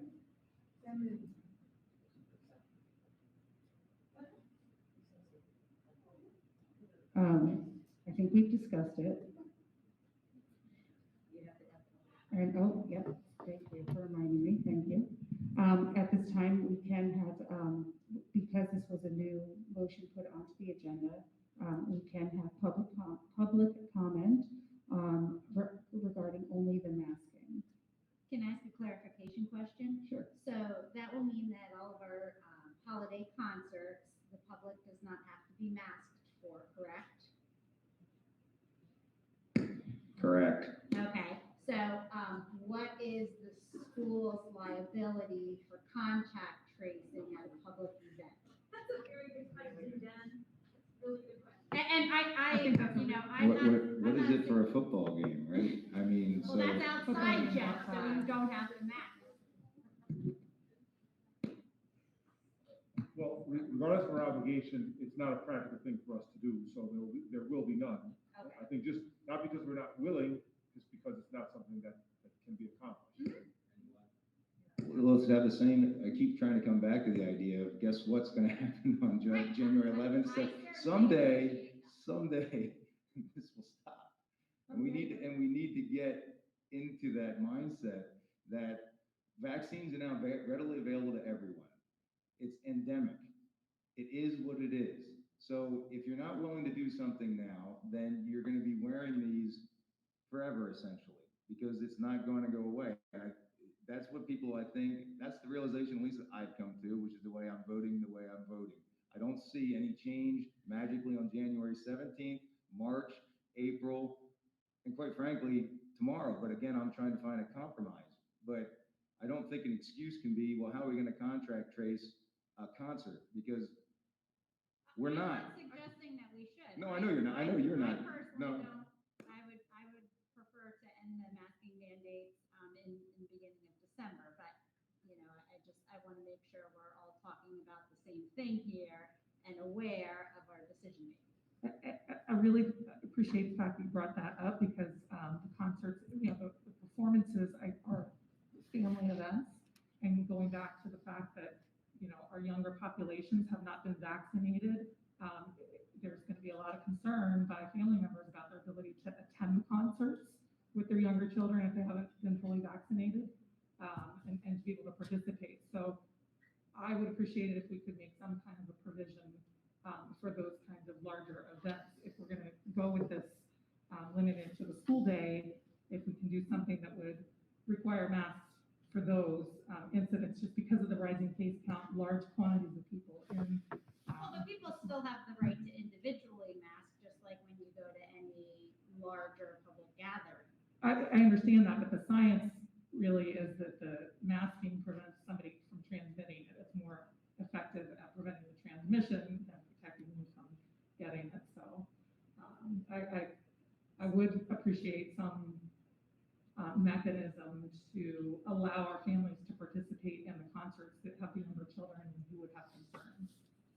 The same is going to go into effect for anyone who is going to watch a basketball game or a wrestling match, or it's not just, having heard all this, and I appreciate the discussion and debate, and I think disagreement is how we build a better policy and build a better community and listening and hearing and understanding each other. But I find myself going back to, we are imperfect sitting up here, and we do not have all the answers, and for that reason, I think this is simplicity in what we have had before, and then making people very much aware for all the reasons just recently raised. My personal vote as a board member, if this would be the crafted statement, would be, I would vote against it. I do not want to open up that possibility of having to contact trace and having to risk families before a holiday. We already had families have to choose whether or not they are going to have family gatherings or not. We were canceled last year. Folks are going to have to choose between participating in all of the activities they missed out of last year because you're trying to protect certain unvaccinated or certain vulnerable family members for whatever reason. And I think we do have to compromise, and I think this is a compromise. But I think allowing people to plan and to have an end date of January 11th is a compromise. For that reason, I would be voting no to anything that has all of this rigmarole. We're not going to be able to foresee all of the things that we're missing tonight. So I'm a no on this as it's currently stated. Shall we go ahead, Ms. Martini, go ahead and have a vote then? Oh, I'm so sorry again. Sorry if there's any more public comment. Sorry, she goes over there.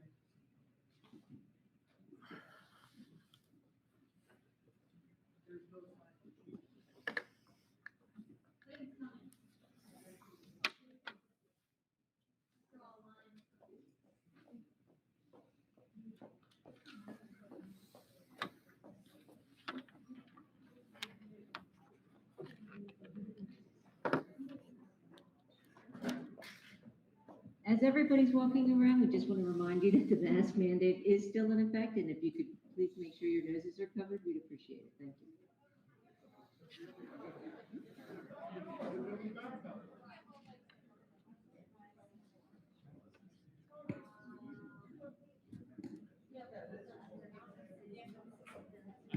Okay, we are all back. I'm gonna have Ms. Fontaine read it one more time before we start public comment. So the motion would be, all persons shall remain masked in instructional buildings from entry into the building in the morning until 30 minutes after the last bell until January 11th. However, the district will continue to follow mandates that are in effect. And we cannot make any changes to that now, correct? That's the motion of a second. Okay, first person, Mr. Mike Twardowski.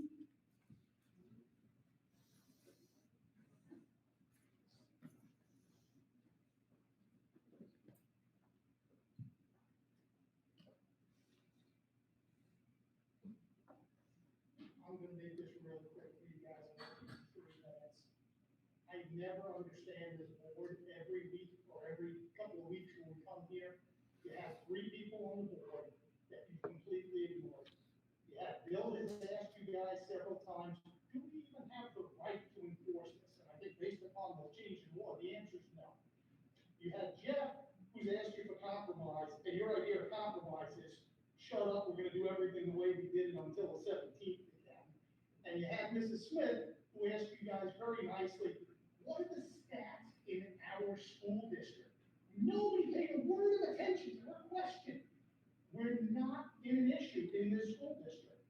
It doesn't matter if the number in India is going out of control. It's not what's going on in this district. I wish you guys would listen to some of your own board members and the community. It just absolutely boggles my mind. Thank you. Next, we have Ms. Melissa Woodring.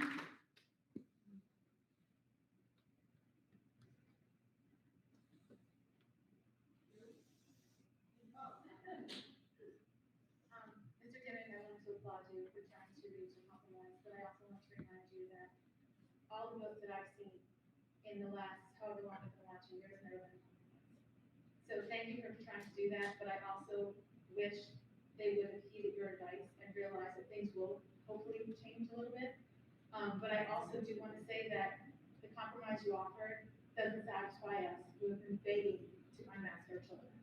I really, really think that everybody has seen this coming. We have all heard that the mask mandate is going to end January 17th, and we've all saw the news that it's going to end sooner, December 4th. So for everybody out there saying we needed time, we needed time, we needed time, you have time. So please vote no and let's unmask these kids. Ms. Maria Alt.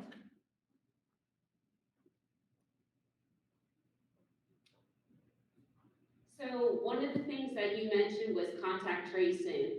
The DOH's masking mandate order was illegal. So from the beginning, any continued masking, social distance, and contact tracing will continue to break this community and leave the district open to lawsuits. Why does it, and you keep bringing up vaccinations. Why does it matter if a student is vaccinated? A vaccinated person can spread the coronavirus. We know this. So what does the vaccination have to do with any of this? It makes no sense whatsoever. What right do you have? The DOH's mask and mandate order ends December 4th. What right does this school board have to mandate a mask? You are not here, you are not allowed to make medical decisions for our children. That is our job. That is our job, not your job. Give the choice back to the parents. It is our American right as citizens. It is not yours. You have no liberty to take it away from us. Mr. Christoph Ambrosch.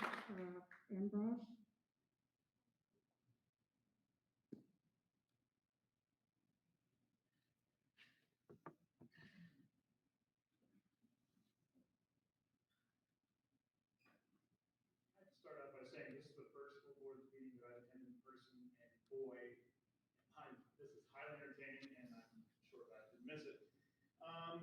address the current motion that's been brought up, this only, if you look at the wording of it, it only rewards adults, teachers, and athletes. So as you mentioned, that the every day-to-day life of the child who's not an adult, not an athlete, nothing changes for them. They're told that they're not good enough. There's also an assumption that there are people waiting for mandates to end in order to get their vaccine. I don't understand where this comes from. Those that want to receive a vaccine, they've done it. They've been waiting for it to come out. It's happened. They've waited for their children. They've lined their children up the day it's available. And the people who don't want it, they're not getting it, and there's no mandate that's going to prevent them or make them do that. So I don't know where this magical group of people that are going, oh man, I want this date to come, and maybe I'll get my vaccine then. And optional in all buildings is still, it's the best compromise. I don't think we fully understand what compromise is. The current motion is not a compromise. It is business as usual, unless you're an adult or an athlete. We cannot pretend that masks are just going to completely disappear. If it became optional tomorrow, poof, no one would be wearing a mask in school. That's just incorrect, because many people who are vaccinated continue to wear masks, even if they're not mandated to. So if they're not going to disappear if it becomes optional tomorrow. That's it. Mr. Paul Gilbert.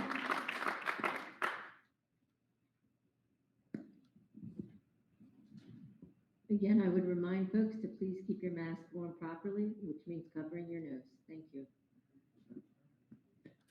Thank you. One of the concerns that was brought up was if we remove the masking requirement, that we're going to lose a lot more kids to quarantine requirements. Everything that is in the school's health and safety plan was drafted from the guidance from the DOH, but it is our health and safety plan. It's not the DOH's, and the school board has the opportunity to change those quarantine requirements if they so choose.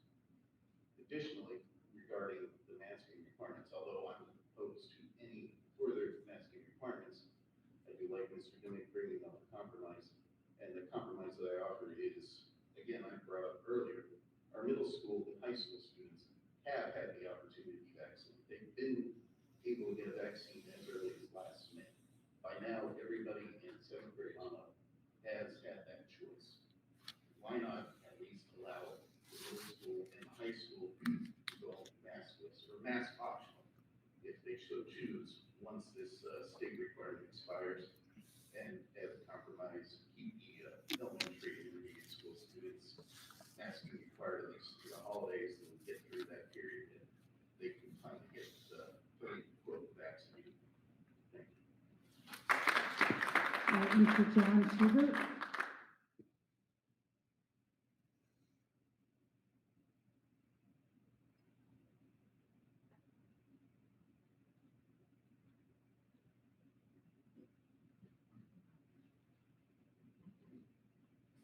I brought my poor man's teleprompter here. People in this room are discussing the virus. You know who isn't participating in the discussion? The virus itself. The virus has killed more than 700,000 Americans. The virus has cost trillions in medical care. It's permanently disabled a huge number of people. The virus doesn't care what anybody says in any school board meeting in the country. If the virus could laugh, it would laugh when people still pretend to not know that masks greatly reduce asymptomatic carriers from spreading the disease. The virus would laugh when people say that vaccine, masks, and social distancing are almost like light switches for those who choose to use them. Yep, they are. They're like dimmers. They aren't perfect. They're precautions. The more precautions, the fewer infections, and the less you have to deal with the infections. Precautions seem like a good deal to me. I will never understand why people think it's okay to impose much greater risk of infection on other people. If you've looked at the Lehigh County infection rate, it has gone radically up in the last month or so. The best way to put the pandemic behind us is to do everything possible to stop the spread. Thank you. Dr. Connie Draper.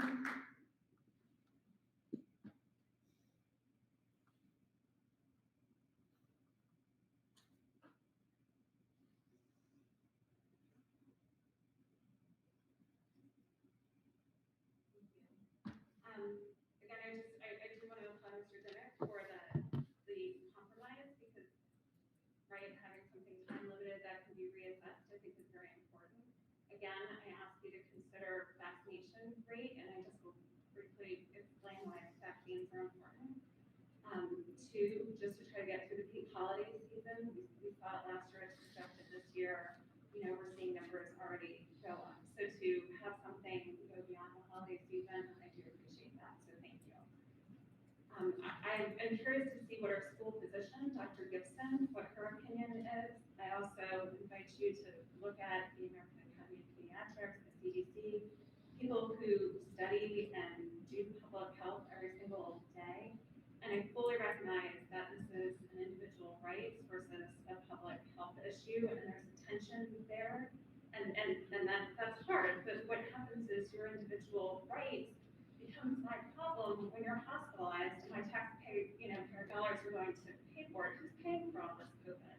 Who's paying for it? So if you want to have your individual rights, that's fantastic. Then just stay at home, deal with COVID. Don't seek the societal benefit that we have. We have a societal benefit, being here in school, keeping our kids safe. It's just really important. Again, I'm all about, if we can get enough people vaccinated, let's take our masks off, right? If the case count is 11 county, let's take our masks off. If you actually calculate what herd immunity is, which is achieving a certain percentage of vaccinated people or immune people in the community, right, for COVID, for the Delta variant, which, by the way, 25% of cases are occurring in children with the Delta variant. So if you calculate that, it's 1 minus 1 over R naught, with R naught equaling the number of, if I'm infected, how many people will I infect if I'm not infected? And so for the Delta variant, the estimate is 5 to 8 people. So if you do the calculation, you need at least 87% of people immune to COVID, right? So again, I ask for transparency. We should know what's the vaccination rate in our schools. I mean, my kids are vaccinated. I feel pretty good that we're protected and vaccinated. I think it's important for our little ones, again, to give them ample notice. I think that's for any leader here on the school board, you can't just make a decision and expect everyone to follow it the very next day. You can't do that. You do need, parents are hardworking, jobs, appointments, getting ready for the holidays, especially the 5 to 11-year-olds, they need ample time to prepare. So thank you for pushing the date past the holidays. I think that's important. And please take into consideration the transmissibility, the COVID rate, and the vaccination rate for our students. Thank you. Ms. Nicole Dolan.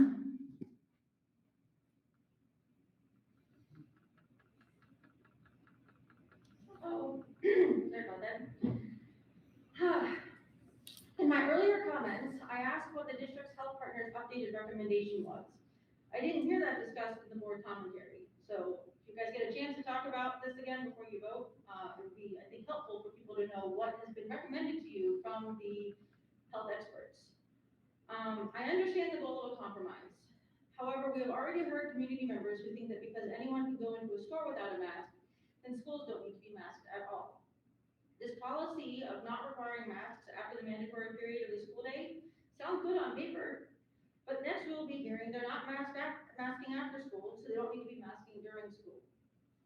I disagree with those who say that a mask mandate imposes on others' rights, because having masks optional actually imposes on others' rights to a safe school environment.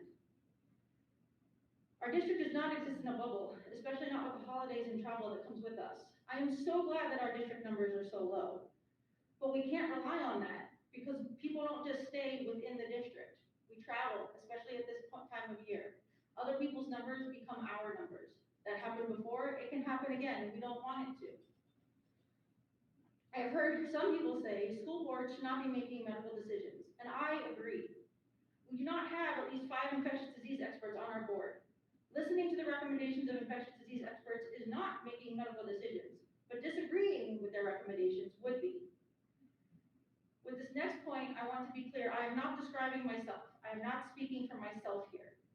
But in this community, I have heard from families who do not want to vaccinate their children yet while the vaccine is for emergency use. They are glad they have a masking policy so that they can wait until the vaccine has full FDA approval. I don't really know what to do with that. I don't know what the dates are for that. But I would like us to make sure that when we say things like, anybody who wants to get the vaccine can get it, that's not entirely true. There are people who have hesitancy over the fact that it is not fully FDA approved. And the most important thing is that even if they are not in our buildings, 0 to 5-year-olds exist. They have siblings who go home.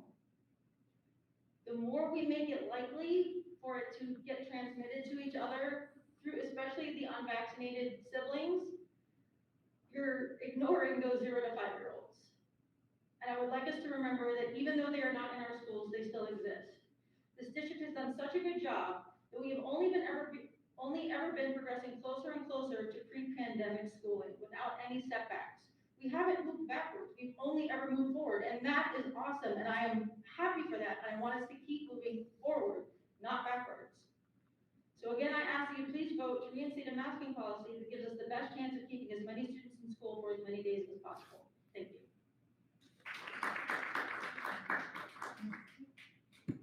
Dawn Rush.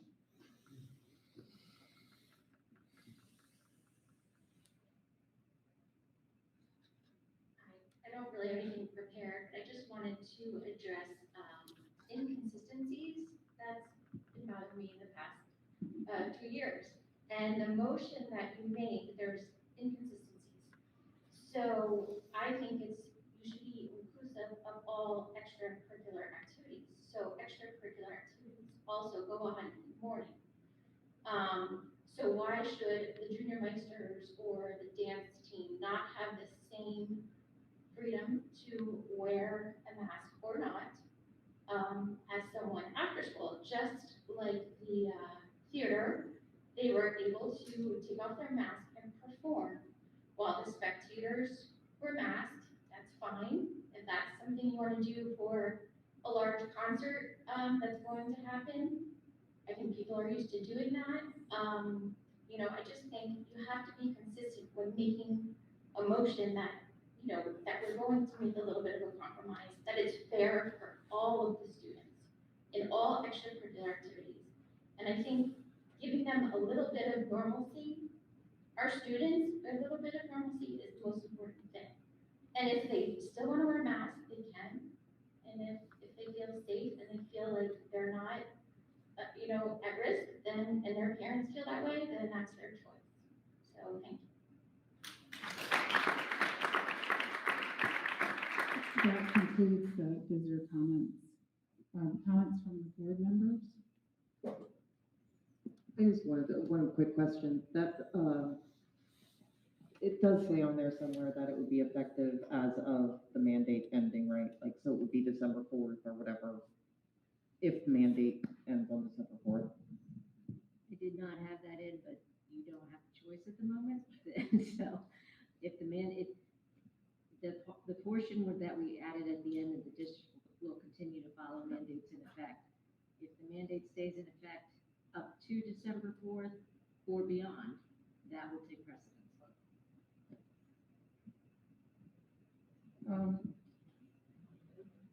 So I just want to, again, reiterate, I appreciate, all the efforts to compromise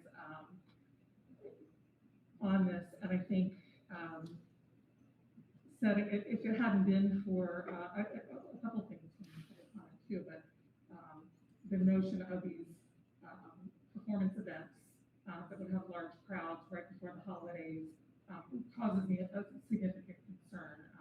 We don't have the opportunity to amend this motion at this point. I think if we could amend it, I would be supportive of it, to amend it to say that, attendees or non-participants at sporting or performance events have to remain masked. As the last speaker said, we're used to that. That's how they did fall play. I don't really think it would be prudent for us to host large gatherings like that with people not masked, and it would prevent people with young children from being able to attend their older siblings' concerts if they're not fully vaccinated. So if we have, I won't be able to vote for this in its current format for that reason. I would consider modifying it in a second, a different motion to add that provision in there. I do think there's some validity in the, treating all the extracurriculars fairly. So I understand that there are, more challenges probably in the morning arrival than after school, but I'd be willing to look for a solution on that. But I feel very strongly about the large units. To clarify, if we were going to amend this, could you walk us through what the process would be? We cannot amend it now. So if Ms. Nord wanted to make an amendment, what would that process look like? Could she withdraw it? Yeah, I was gonna say, she can withdraw the motion, and it can be restated by her, or a different motion can be put on the table. Okay, I'll withdraw. So then we have to make a new motion? Yes, now you need a new motion. All right, so, well, I think we can use the previous motion as the starting point, right? And then can we just, add a provision that says, for, I don't know how to best structure it, for performance or for, sporting performance events, that non-participants, in the event, non-performers, non-participants, must be masked. Maybe gatherings over a certain amount of people? No. No, since could you just do, athletic and, extracurricular? How about any event that allows, public viewing or something like that? Because that would encompass athletic events or chorus events or band events.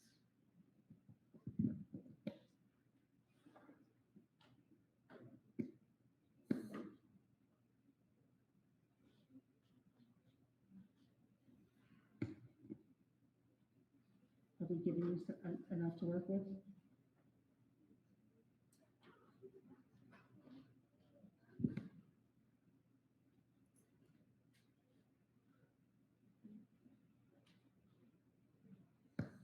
I have any event that includes an audience indoors, any indoor event that includes an audience. Okay.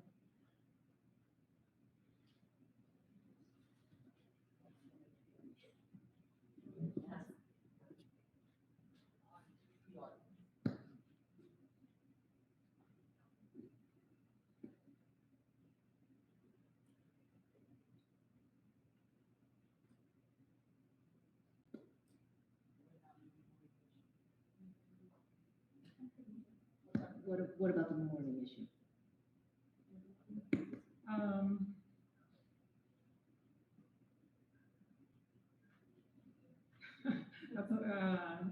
I think one of the earlier suggestions was to do it 30 minutes before, 30 minutes after. I do think that the morning presents a more unique set of challenges. I don't know if there's anybody have any suggestions on how we could handle the before school.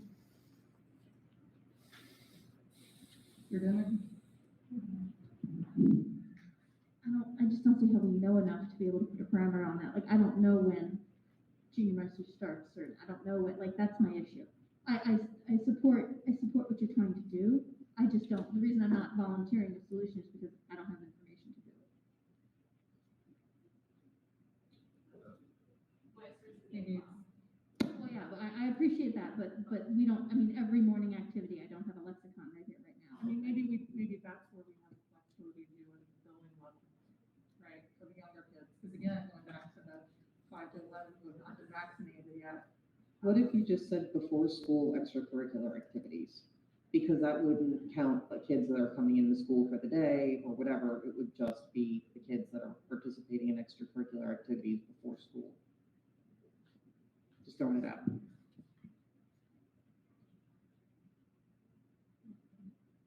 Could you, before school extracurriculars? Kyle, are you saying extracurricular participants would not have to be masked before school? But it wouldn't apply to those like sitting in the cafeteria waiting because their parents dropped them off. Is that what you're Correct. driving at?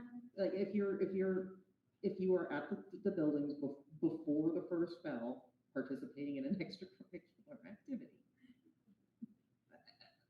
You asked for it. I know, that's what I was asking. Yes, that's what I was asking for. I was asking you to clarify.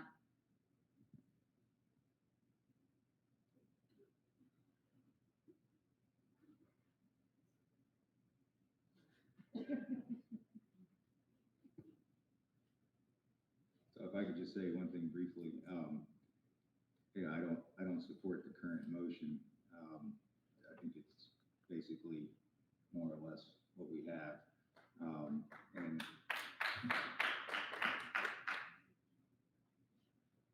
I was trying to find something we could support.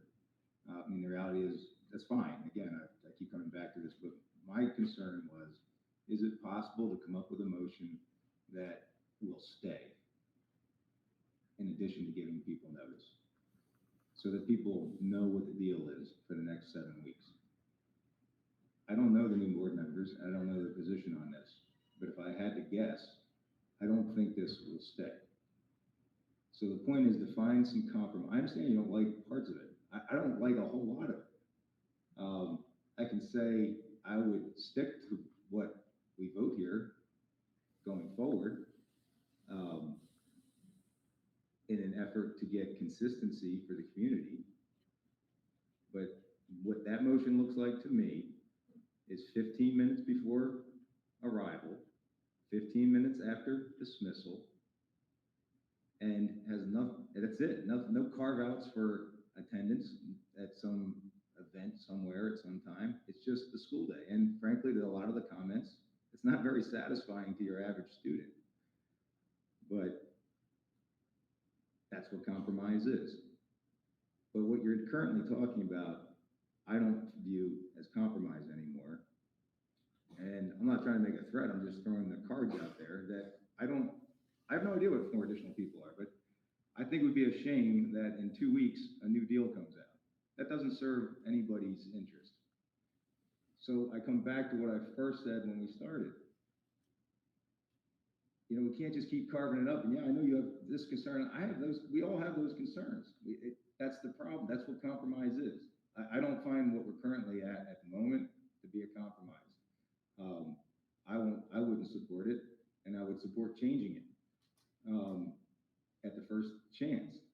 So what I would ask for a motion is 15 minutes before, 15 minutes after. That's it. So basically, Ms. Gangenware's motion, slightly more restricted, because I'm persuaded by the person that just spoke that it does seem not sensible to me to do it after, but not before. What I'm concerned about, or what I think I'm trying to protect, are those people's interests out there that are really concerned about the 5 to 11-year-olds and potentially people that have been on the fence. I don't completely buy that there aren't people on the fence, even for those other students that have been maybe waiting to see how the vaccines fare with other, I don't know. But my point is, I am sympathetic to those who would say, let's give notice, let's give time. And I'm also sympathetic to the idea of maybe not the greatest time to do all this. I get the travel idea. We've seen the history of that. So to me, that's a compromise. I don't like it. I don't like it. I really don't like it. It's not what I would do. But I also know other people here wouldn't do what I would do. And I know a lot of people in the community wouldn't do what I would want to do. But that's called compromise. I think that's compromise. I don't think carving up essentially that, first of all, does make it problem more. You want to talk about not simple and more problematic, that's what that is. And 2, I think you run the danger of it not being acceptable to such a degree that it needs to be changed by a board on December 4th. And if you say you can't do something in every organization, you know, there's ways around that too. So it could be changed, and that would be a shame, I think, for the community. So I go back to the point, and maybe I'll just put my cards on the table because I'm trying to get to a point. What I find to be acceptable that I would not vote to change at a future opportunity is 15 minutes before, 15 minutes after. That's it. school buildings. And if you can't support that, that's fine. I respect that. I respect all of you. I'll say that at the end when I have an opportunity to talk about the 4 board members that were leaving. I hope we all have an opportunity to say something about that, because I respect each and every one of you. It's not that at all. And we have found compromise. You know, I do think we compromised in September. Not to a lot of people's satisfaction, but you know, I thought we did. But I'm putting my cards on the table. I really think that's my honest opinion of things. If you want something that at least I won't vote to change in the interim until whatever the date is that we come up with, the 10th or 11th or whatever, I'll be fine with the 11th. And I think that's what we have to vote on. And if you don't want to vote on that, that's fine. I get it. You just so opposed, and that's your position, and that's a faith. You're faithful to your position, and you feel you just can't do that. I'm not upset with you. But I think anything but what I just said, I will vote to change. And I don't mean to try and threat. That's not a threat. That's just I'm just honestly telling you. I think that's how I get to the compromise on this issue. So that's my 2 cents. So just, Mr. Domingue, in response to that, you know, essentially you're saying that, you know, your compromise is Mrs. Gangler's previous motion, but more restrictive to the 15 minutes before and 15 minutes after. I wouldn't have voted for Ms. Gangler's motion. And nor would I have. Right, I agree. For different reasons. Which is why I'm just finally getting to the point where. I would be willing, personally, obviously, but, you know, I also don't like the 15 minutes before and 15 minutes after. I would be willing to compromise on that. I just feel very strongly about the large indoor unmasked events. Those are probably 2 concerts that I know of, you know, winter concerts. I think it would be irresponsible right before the holidays with our younger kids to not require the audience members to be masked. There's no, it doesn't, you know, we can have the performers unmasked, but I think that would be my compromise. I hear you. We're just not going to get there. Yeah, I mean, to me, there's very little impact to really what's going on by my compromise. On the position of people that have waited a long time. Not, and again, I don't pretend that that's probably not much more than 50. And amongst parents, it might be a minority. I don't even know. But that unfortunately, what I've said is what I've thought about sitting here listening. And I don't mean to be the one person saying yes or no. I'm not. I'm not trying to make myself that person. I'm just giving you my view of it, and that's where I've landed. Listening to the folks out there tonight and thinking about it, I get completely where you're coming from, Ms. Nord, and I respect if you don't want to vote that way. I get it. It's fine. I mean, I agree. I think it would be ideal to get something that everybody feels comfortable leaving in place till January. I think that would be the best for the community. I just don't feel in good conscience I could support a motion that doesn't include a requirement to mask at large indoor gatherings. You know, potentially hundreds of people in close quarters that are not required to mask, you know, when our youngest are not vaccinated. I get it. I'd like to make that motion though. Maybe it'll gather 5 without you. I mean, and I totally respect where you're coming from. So I would like to, if you could use Ms. Gangler's motion, put my 15 minutes before and after and read it to me. There's not a motion currently, is there? No. Right. So if I could, Solicitor, if you could just, if you could reread Ms. Gangler's, and I think I can slightly modify that. A motion could be, all persons shall remain masked in instructional buildings from 15 minutes before the start of the school day until 15 minutes after the last bell until January 11th. And do you have that in the school building? Was that in there? Did I miss that? Okay. Instructional buildings. However, the district will continue to follow mandates in effect. I make that motion. I ask for a second. Okay. Are we, more discussion? Yeah, sure. I've got 2 cents. As a grandparent of a 3-year-old that can be vaccinated, I think a super spreader event is a really bad idea. I think if there's some large quantity of people, they should be masked until all the kids that are at least 5 to 11 can be vaccinated in any line. I cannot understand how they would be okay to comfortably say, yeah, everybody come in here unmasked at an event. I just, no. Mr. Lysette, I'm just curious because you said all along that you don't believe that we have the authority to. I know, but I will second it so that we can have a vote and move things along.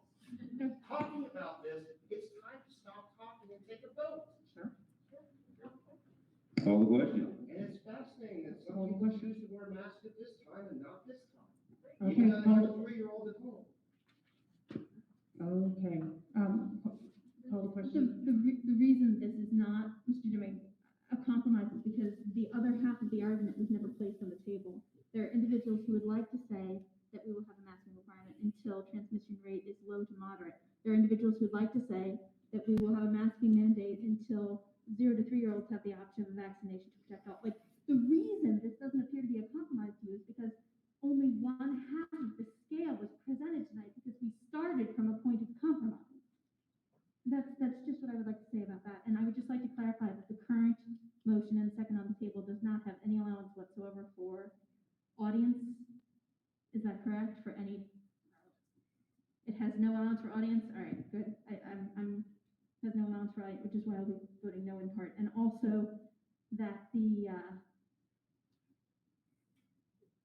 current motion on the table also by 15 minutes before and after, just FYI, that means kids will be in large gathering spaces before they are dismissed from the building while others are boarding buses. Okay, so it's been called to question, so we're gonna vote. So we'll do a roll call vote.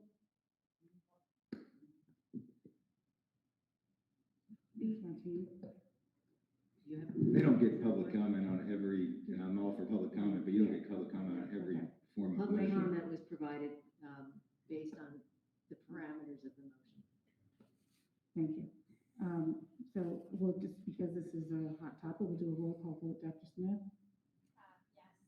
Ms. Gangler? Ms. Parsons? No. Desai, no. Ms. Gaiman? No. No. Mr. Lysette? Yes. Mr. Dibble? You can't, you have to vote. Okay. Again, I stated my position. You Okay. don't have the legal authority to do this.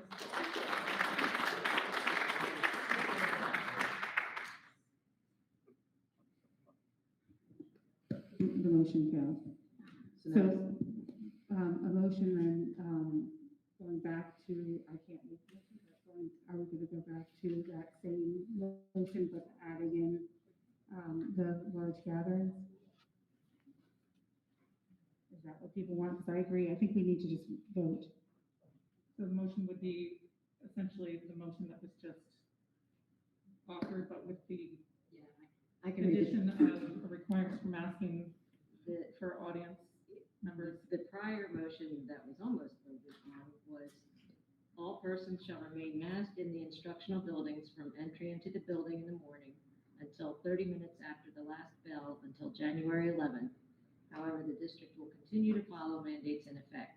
Any indoor event that includes an audience will require audience members to wear masks. Didn't MA also make the amendment to it for the before school extracurricular activities? Yeah, so it could say, sorry, instructional buildings from entry in the morning unless participating in a planned extracurricular activity. It got kind of awkward. So is that, can you, I hate to say it, but can you do it one more time, please? The motion might be, all persons remaining masked in the instructional building from entry into the building in the morning, unless participating in a planned extracurricular activity, until 30 minutes after the last bell, until January 11th. However, the district will continue to follow mandates in effect. Any indoor event that includes an audience will require audience members to wear masks. Is there somebody that would like to make a motion for that? So moved. Second? Is there discussion on this now? So that would include board meetings, because there's a public audience, even though there are no students involved. This would not, because this motion pertains, well, instructional buildings. Just clarifying. Okay. A vote on that. Again, we'll do a roll call vote. Dr. Smith? Ms. Gangler? Ms. Parsons? Desai, yes. Ms. Gaiman? No. Ms. Nord? Yes. Mr. Lysette? No. And Mr. Demme? No. So I didn't keep track of it. 4-4. It's so 4-4, so it it fails. fails. Okay.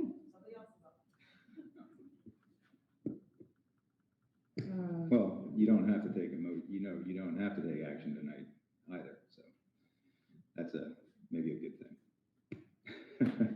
Well, if you don't take action, to be clear, if we don't take action today and the December 4th mandate is done, then there is nothing in our health and safety plan regarding masking. I want to be clear about that. And so does anyone else have a motion? The before and after, the before aspect. The original language, it does not have that upon entry into a building. Correct. I make a motion to have that as the only change. The original, do you know what I mean, Ms. Fontaine? Yes. Okay, could you read that, Sure. the motion? The motion would be, all persons shall remain masked in instructional buildings from entry into the building in the morning until 30 minutes after the last bell until January 11th. However, the district will continue to follow mandates in effect. Any indoor event that includes an audience will require audience members to wear masks. I make that motion. Can I have a second? Second. Again, Dr. Smith? Ms. Gangler? Ms. Parsons? Yes. Desai, yes. Ms. Gaiman? Yes. Mrs. Nord? Yes. Mr. Lysette? Mr. Demme? No. Okay. Okay. 5-3. So that motion carries. So,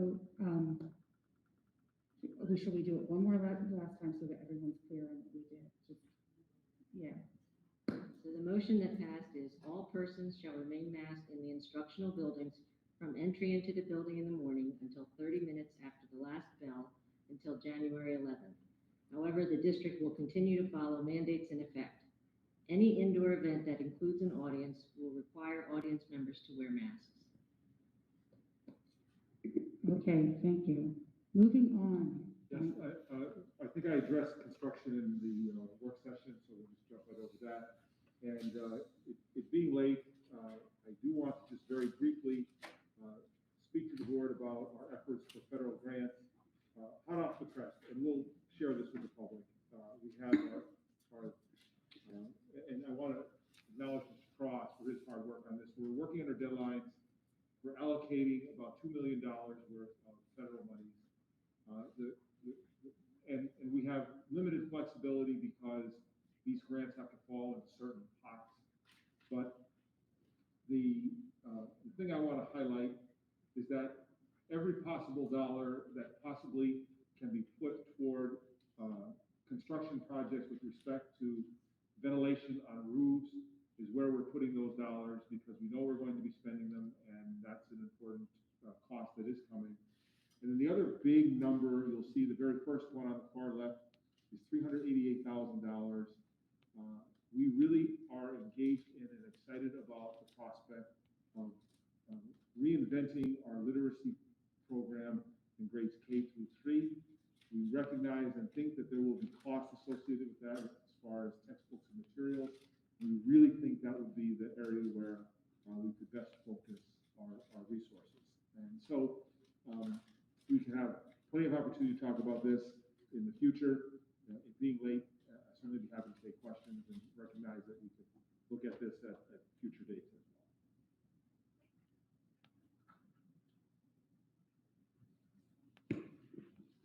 Are there any questions? Okay.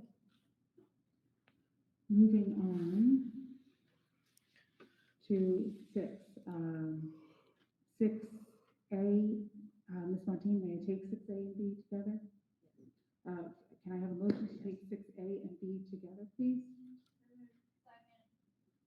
Any questions or concerns? All those in favor? Aye. Opposed? And abstentions. On to 8A, motion to approve the bills list dated November 22nd.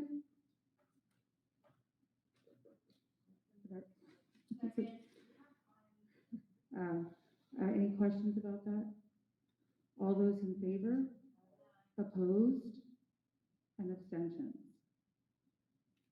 All Moving on to 10, Human Resources, 10A through N. Ms. Fontaine, may I take those all together? Yes. Can I have a motion, please?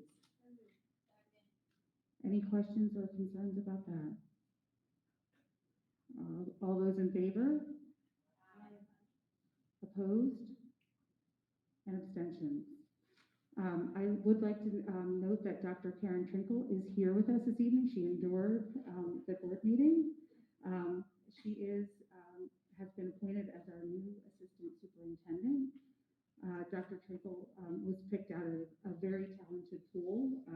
She made it through the first part with the interview committee and then moved on, and the entire board was invited for the second interviews, and she proved to be the best candidate in that pool.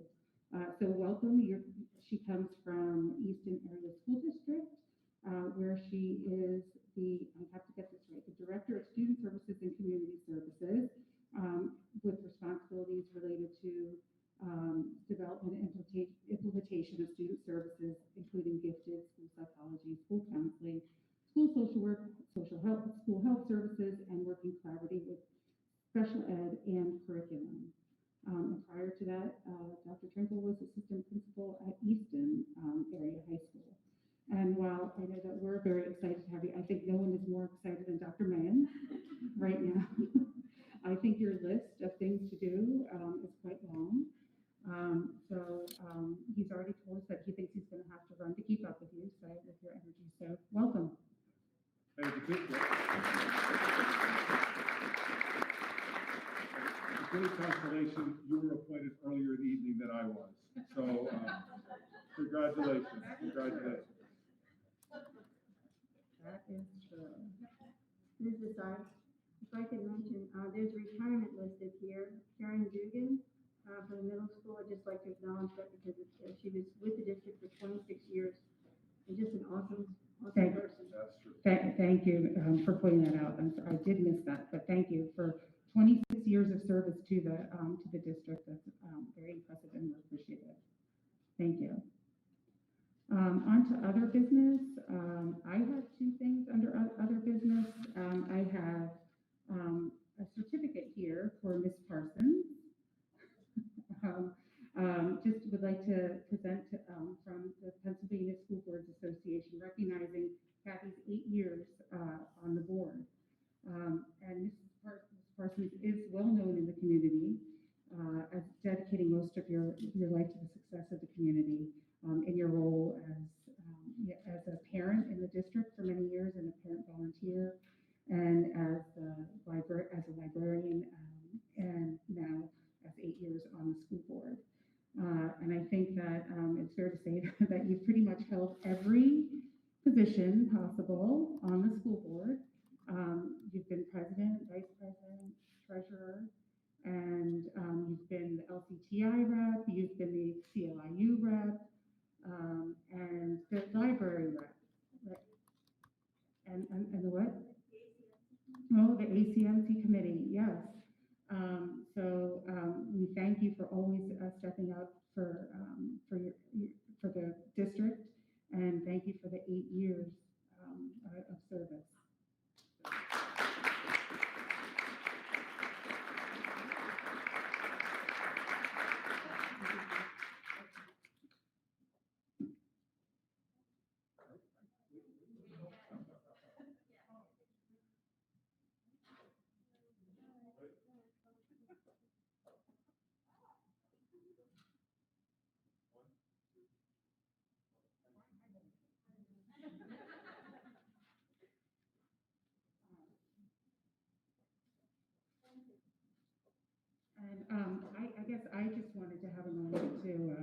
to share kind of, I guess, my parting thoughts. I did write them down because I can't speak off the cuff because I'll forget stuff. And so if you'll just bear with me, these are my thoughts from being 4 years as I'm leaving. I ran for school board 4 years ago, sitting in the audience for a year at meetings, and I was really looking forward to serving the school district and community because I'm a believer in public education and wanted to be part of the advancement of the district. I spent a lot of the first year of being on the board, realizing that it's very different to sit in the audience versus sitting up here. And as an audience member, I would often think, that decision doesn't make sense. Why did they do that? And sometimes I'd say, oh yeah, that makes sense. Sitting in these seats, I realize that it's much harder. I'm often reminded of the Spider-Man quote, that with great power comes great responsibility. And that's how I felt my entire 4 years. I can't say that I really felt very powerful, but I certainly have felt the responsibility of what I've been faced with and tasked with. Every decision I've made, I've taken seriously. I spent my time getting facts, listening, and learning, and it wasn't lost on me that my decisions and the decisions of the board affect the students and staff in our district and our community as a whole. And while immediately the decisions that come to mind surrounding are the pandemic decisions, but it was decisions beyond that. It was decisions including curriculum, staffing, and fiscal responsibility and taxes. And there are nuances and details that go into each and every decision. And while we have heard over and over again about transparency, there are just some things that can't be shared in public because we are bound by legal constraints. And there are rules of engagement and trust that must be followed to maintain the integrity of the position and the meetings. And we know that trust amongst board members and between board members and the superintendent is not easily gained and has certainly been tested this past year and a half. I want to thank my fellow board members that I've served with. I've learned something from each and every one of you. It hasn't always been easy, as we kind of exhibited today. I think that what has been asked of us in the past year and a half was a tremendous amount, but I'm proud of the decisions we have made. We dealt with a global pandemic that came with no policies and procedures and making decisions that we knew would not please everyone and had me questioning, every possible scenario that had no good answers. And all the while, we still had to deal with a superintendent that was leaving, and we had to do a superintendent search. I was not involved in selecting our previous superintendent, but I was excited to leave the legacy behind with choosing our new superintendent. And knowing it was no small task to find a new superintendent at a time when educators were facing incredibly difficult times. I think we were actually surprised that we had applicants for the position, and then we were very pleasantly struck that we had great applicants for the position. So, and that led us to Dr. Mussolini and to Dr. Mahan. And I believe that we are very lucky to have Dr. Mahan here with us to guide the district during a time of many transitions in our district. His experience will be invaluable moving forward, and he is nonstop busy working on Southern Lehigh School District business and filling, many different roles and hopefully less roles as time goes on. My only disappointment really is that I won't get to work with you for longer. The administrators, the teachers, the staff of Southern Lehigh, I thank you for what you do on a daily basis for our students. We're so fortunate to have the best staff that's committed to the success of our students, not just their academics, but also their social and emotional needs. I know that the year was supposed to be a little bit of back to normal, but it really probably isn't because we don't really know what that looks like at some point. The challenges this year are just different from the challenges of the previous year. And thank you to each one of you for showing up every day, each one of our staff members showing up in whatever role we fill to make our district successful. To the community that engaged with us during my time on the board, I appreciated hearing all of the perspectives that were voiced on many topics and was happy that most interactions were professional and respectful. Thank you to those community members, friends, acquaintances that reached out and to learn more and understand more when you were unclear on decisions being made and being engaged in your community. I wish the new board members well and hope that they will take the time to listen and learn from all of the members of our Southern Lehigh staff, from their fellow school board members, and from the community. I'm completing my tenure knowing that the pandemic and the current climate in our country has taken a toll and challenged public education, not just here, but nationwide. The pandemic has further emphasized the inequities in education. The way our schools are funded here in PA and in the US, primarily through property taxes, creates inevitable inequities in education, and the pandemic exacerbated those. I believe that educational equity should be the forefront of all decisions made in education moving forward. In addition, students who do not have their basic needs met, don't feel safe, don't feel valued, have suffered trauma, or don't have full bellies do not learn. Meeting these basic needs is crucial to the success of our students. I'm hopeful that the board moving forward can get back to talking about student achievements in and out of the classroom and focus on issues like diversity, equity, inclusion, and improve the physical health of our district.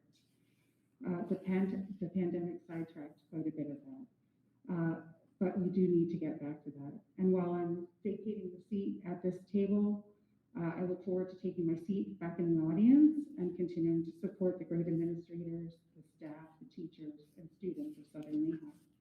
So thank you for enduring that. I appreciate having the opportunity to say that after 4 years sitting here.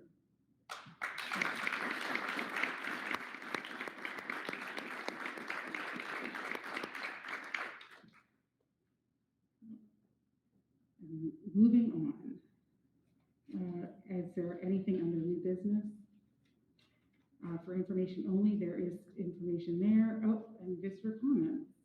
Again, is there a sign up sheet? Okay.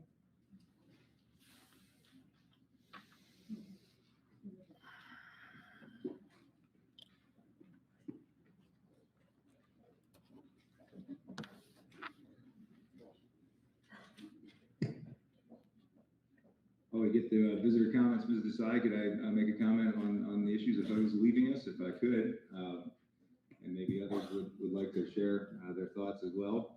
Because, again, I think there's plenty of tension and hard decisions that have been in front of us, and not much happy things that go on. And you guys leaving is not, I don't mean to be a happy thing, but I think I certainly just want to express my sincere thanks for everyone's, all 4 of your very hard work. The 4 of you are some of the hardest working ones on this board. Ms. Parsons essentially has been on 2 boards. I can't imagine the amount of work folks need done. I know you're on all kinds of boards, but as to the LCTI and almost essentially 2 school boards is I guess what I'm trying to say. And the idea that you have to travel quite a distance. It's hard enough to get over here for board meetings for a lot of us to have to travel all that way. Mrs. Parsons took me out to lunch when she was board president. I recall that. I don't think any other board president has ever taken the time to do that, myself included. Sorry. No, Mrs. I'll get to you in a second, Ms. Desai. But Mrs. Parsons always made an impression upon me. You came up there in your big Suburban, I think, or some large vehicle that I got into in Allentown. We went to get Turkish in a pretty bad place that I picked. But that was your way of, and there's a reason you're so well known in the community is you're so friendly and you always want what is best, and I really respect that about you, and I appreciate your dedication and hard work to the district. And Ms. Smith, likewise, we agreed on a few more things than the 4 that I'm currently addressing, and that's okay. Most importantly about you, I always, your advocacy for trying to get a more diverse staff here at Southern Lehigh, and it has always been an important thing to you, and that was something I think I tried to learn quite a bit from you, and I know you were always an advocate for that at every turn that you had the opportunity for, and I think a lot of us are better for having listened to you on those issues. You're not the perfect person on that issue either. I'm sure there's others that can speak even more so to that issue, but I know you have a certain perspective on it and provided that to us, and I always valued that about you, so I appreciate that and your dedication. And Ms. Nord, I'll hit you next. I really appreciate having been on the board with you in our discussions about so many different things. And very much appreciated the opportunity to work with you and Ms. Desai on picking the lead guy over there. I think that went really well. But most importantly, of all the four here, we really don't agree on things, and that's okay. And that's what I most like about you. I feel like you're a person that has great principles and strong thoughts about issues that you're passionate about, and I really respect that about you. And even though I didn't always agree with you, I learned quite a bit from you as well. And it was good to, in such tough times, to be able to, laugh and consider someone a friend that's, so different maybe in their worldview. But that's refreshing, and especially in these times to be able to, where we all kind of, if I wasn't on the board, maybe I wouldn't hang out with you. I probably wouldn't. So, but because we're on the board together, I did, and you wouldn't hang out with somebody like me either. Truth be told, probably not. So my point is, we all get in our silos, and we don't know other people that have different world views at this point. And so I meant that in a nice way. It didn't come across that way.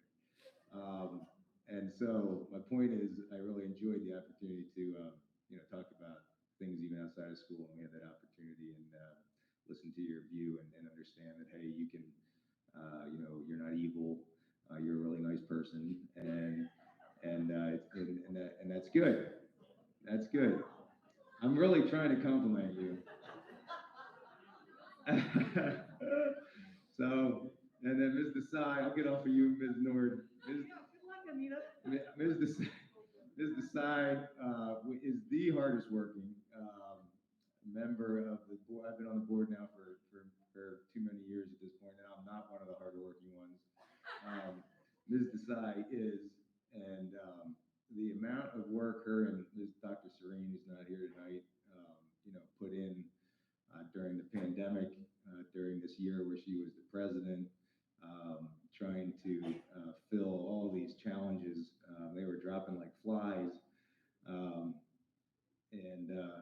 I just, and I'm not surprised that you wrote out, what I thought was some really, some great words, and I listened very closely to them, because that's exactly how you approached everything that I've ever interacted with you with. I mean, just completely prepared, fully informed, and 100% open to listening to other people's views. While Ms. Parsons took me out to lunch, you allowed me to talk at you for numerous hours on end, on numerous different issues over the last year, and I think you generally listened to me. We didn't always agree on different things, but I think you genuinely reached out, and I assume not just to myself. I assume everyone sitting here had just as much ability to talk with you, and I think that was important to you in your leadership. And I think it was a great example for all of us. And it was very, you're just outstanding at that. And then, just right down the middle as a president, and really dedicated a lot of time. So I wanted to say that to all of you. And I also just wanted to say it in a way, we came through a hard election and just a hard year, 2 years. And, maybe to get the view to people out there that, people can view things differently on a school board. It doesn't make them, a bad person or someone that's not a good person or anything like that. I hope I've never given that impression. Sometimes I say things when I get upset that I'd like to take back from time to time, but to the extent that I lent any impression like that to the community, I would like to retract it in any way if that was how it was taken, because I think all four of you are outstanding individuals, and I appreciate, again, your dedication to the community and the school district. Thank you. Thank you. Thanks for those words. I appreciate it. Visitor comments. Mr. Paul Dolan.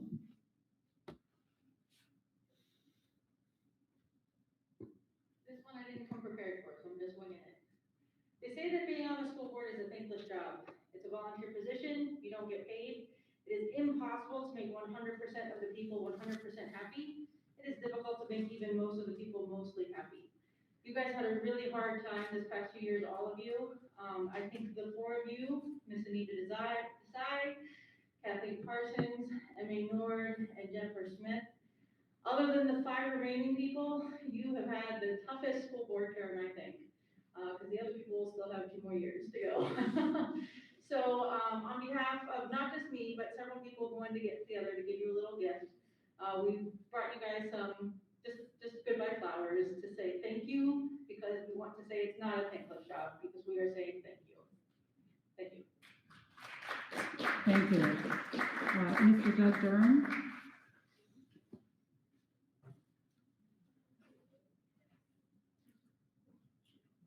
Jeff has initiated somewhat of a kumbaya moment here.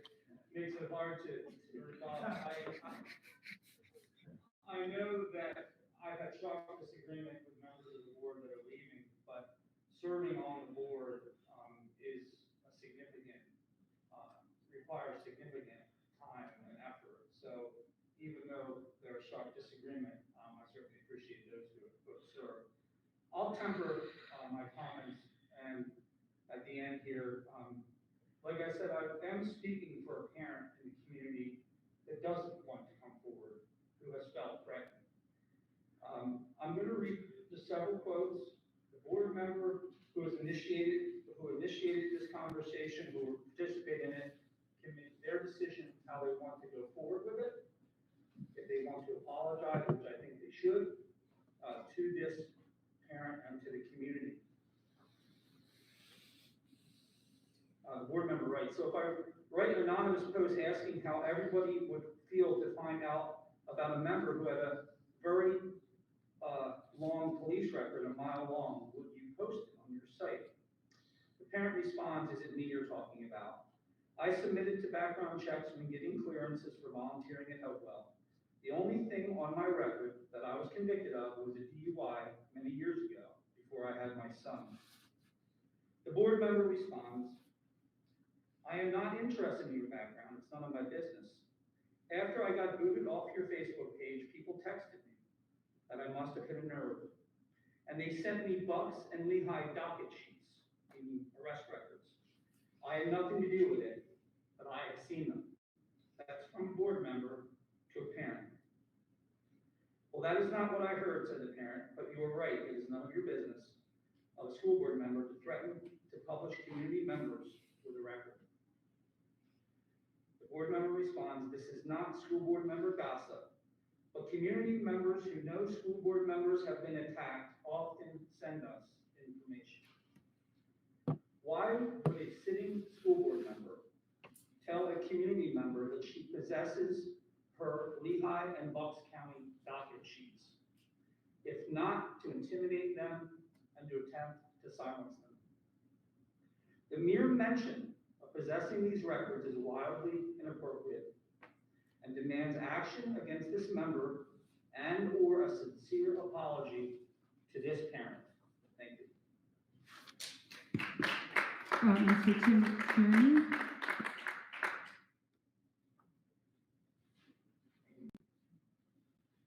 Thank you.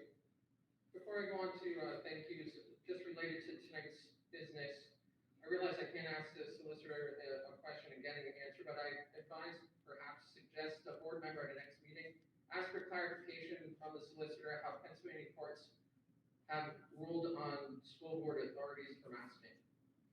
I want to wish the incoming board members well. I saw Mr. Mond and Dr. Wayock in the audience tonight. Congratulations and good luck. Each one of you at one time or another has responded to questions and concerns that I've had, and I expect continued open lines of communication. My own personal experience with everyone up on the board tonight has also been very positive. Jeff, you were one of the first people I met when I decided to run at a new candidates Zoom meeting. You were terrific. Bill, you actually dug my wife's car out of the snow, so I appreciate that. Anything that makes my wife happy, I love. I want to mostly thank the outgoing members. Ms. Desai, the Fair Funding Pennsylvania case is being heard now. Ms. Nord, Smith, and Parsons. Like the current and incoming board members, you took in what I respectfully communicated and responded quickly. The word unprecedented is sometimes overused, but you supported Lehigh through unprecedented times. In Allentown, I knew that when I pivoted from hybrid to remote and in person, I needed support and leadership from my school board, and so did Southern Lehigh educators, and you provided it. No other board in this district's history had to make the health decisions you made, including tonight, sometimes with contrary community opinion. In some cases, rather than policy debate, you had to listen to personality publicly criticized. I am most hopeful that future meetings are respectful, business-like, objective, and issue-centered when any disagreement occurs. I'd like to believe all of you ran with good intentions, not for fame, glory, or pay. I want to believe you ran as well as the new candidates thinking you'll have skills, passion, and interest in helping our district. You threw in your hat, you collaborated, I witnessed you working together, trying to reach consensus as best you can. I thank you, as I always have, everyone involved in the education system, including passionate but respectful community members. I wish you well on your new endeavors, and thank you for your dedicated service. Thank you. We do not have a need for executive session. Can I have a motion to adjourn? Before we leave, I just want to say, because I thought others might comment, but they did, except for Jeff, who needs to work on it. But, as I looked at Jen, and you came on to backfill Bill Hayes, went through an interview process where we'd just gone through an election, but we had 11 people submit applications to backfill a resigning board member, which I found fascinating when the election was uncontested. You then served another 4 years after that. And I appreciate that you're now getting paroled, so you can go back to the community. And I say that somewhat jokingly, but as you know, this is a tough role in the community, and it's always challenging. Kathy, you've served 8 years, and through a couple of very different boards. And I appreciate what you've done. I appreciate how you've approached it and the value that you brought to the community. And the jokingly that you've always been there for your people, which I think is very much appreciated. And hopefully the new board can actually get something done for the retirees and for the older seniors to give something back eventually. And hopefully we continue to look down the road of what we can do in a fiscally responsible way, because playing in a men's league over at Wedgwood, there are a lot of guys who would like to get something back on their property taxes and save something there. And I think we deserve them that. Anita, I thank you for your 4 years of service. And to all of you, you've always made, I think, us think and to make things better, and that is appreciated. And I appreciate you listening to me rant at times too, much like Jeff. Not, I think, nearly as long as he's ranted to you, but when I've had to do that. And Mary Ann, I appreciate your 4 years of service also, and what you brought, and what the district is in better shape because of it, and some of the challenges that I hope that we continue to look at in a way that benefits the community and benefits, most importantly, the students. Because that's why we're here, is to benefit the students and make sure that they get an education on everything that's supposed to be provided, which honestly, most of that's outside the classroom. What they're learning to be good humans and good adults and go forward. And I learn every day from my kids what we should have taught them. And I don't think we'll begin to do that in terms of how to buy insurance and stuff like that. But there are some very valuable things that they learned in the classroom, but there's a lot that they learned outside of it through their extracurriculars that made them good people and good leaders. So I appreciate what you've done. I imagine we'll be seeing you around, and that's a good thing. And again, thank you.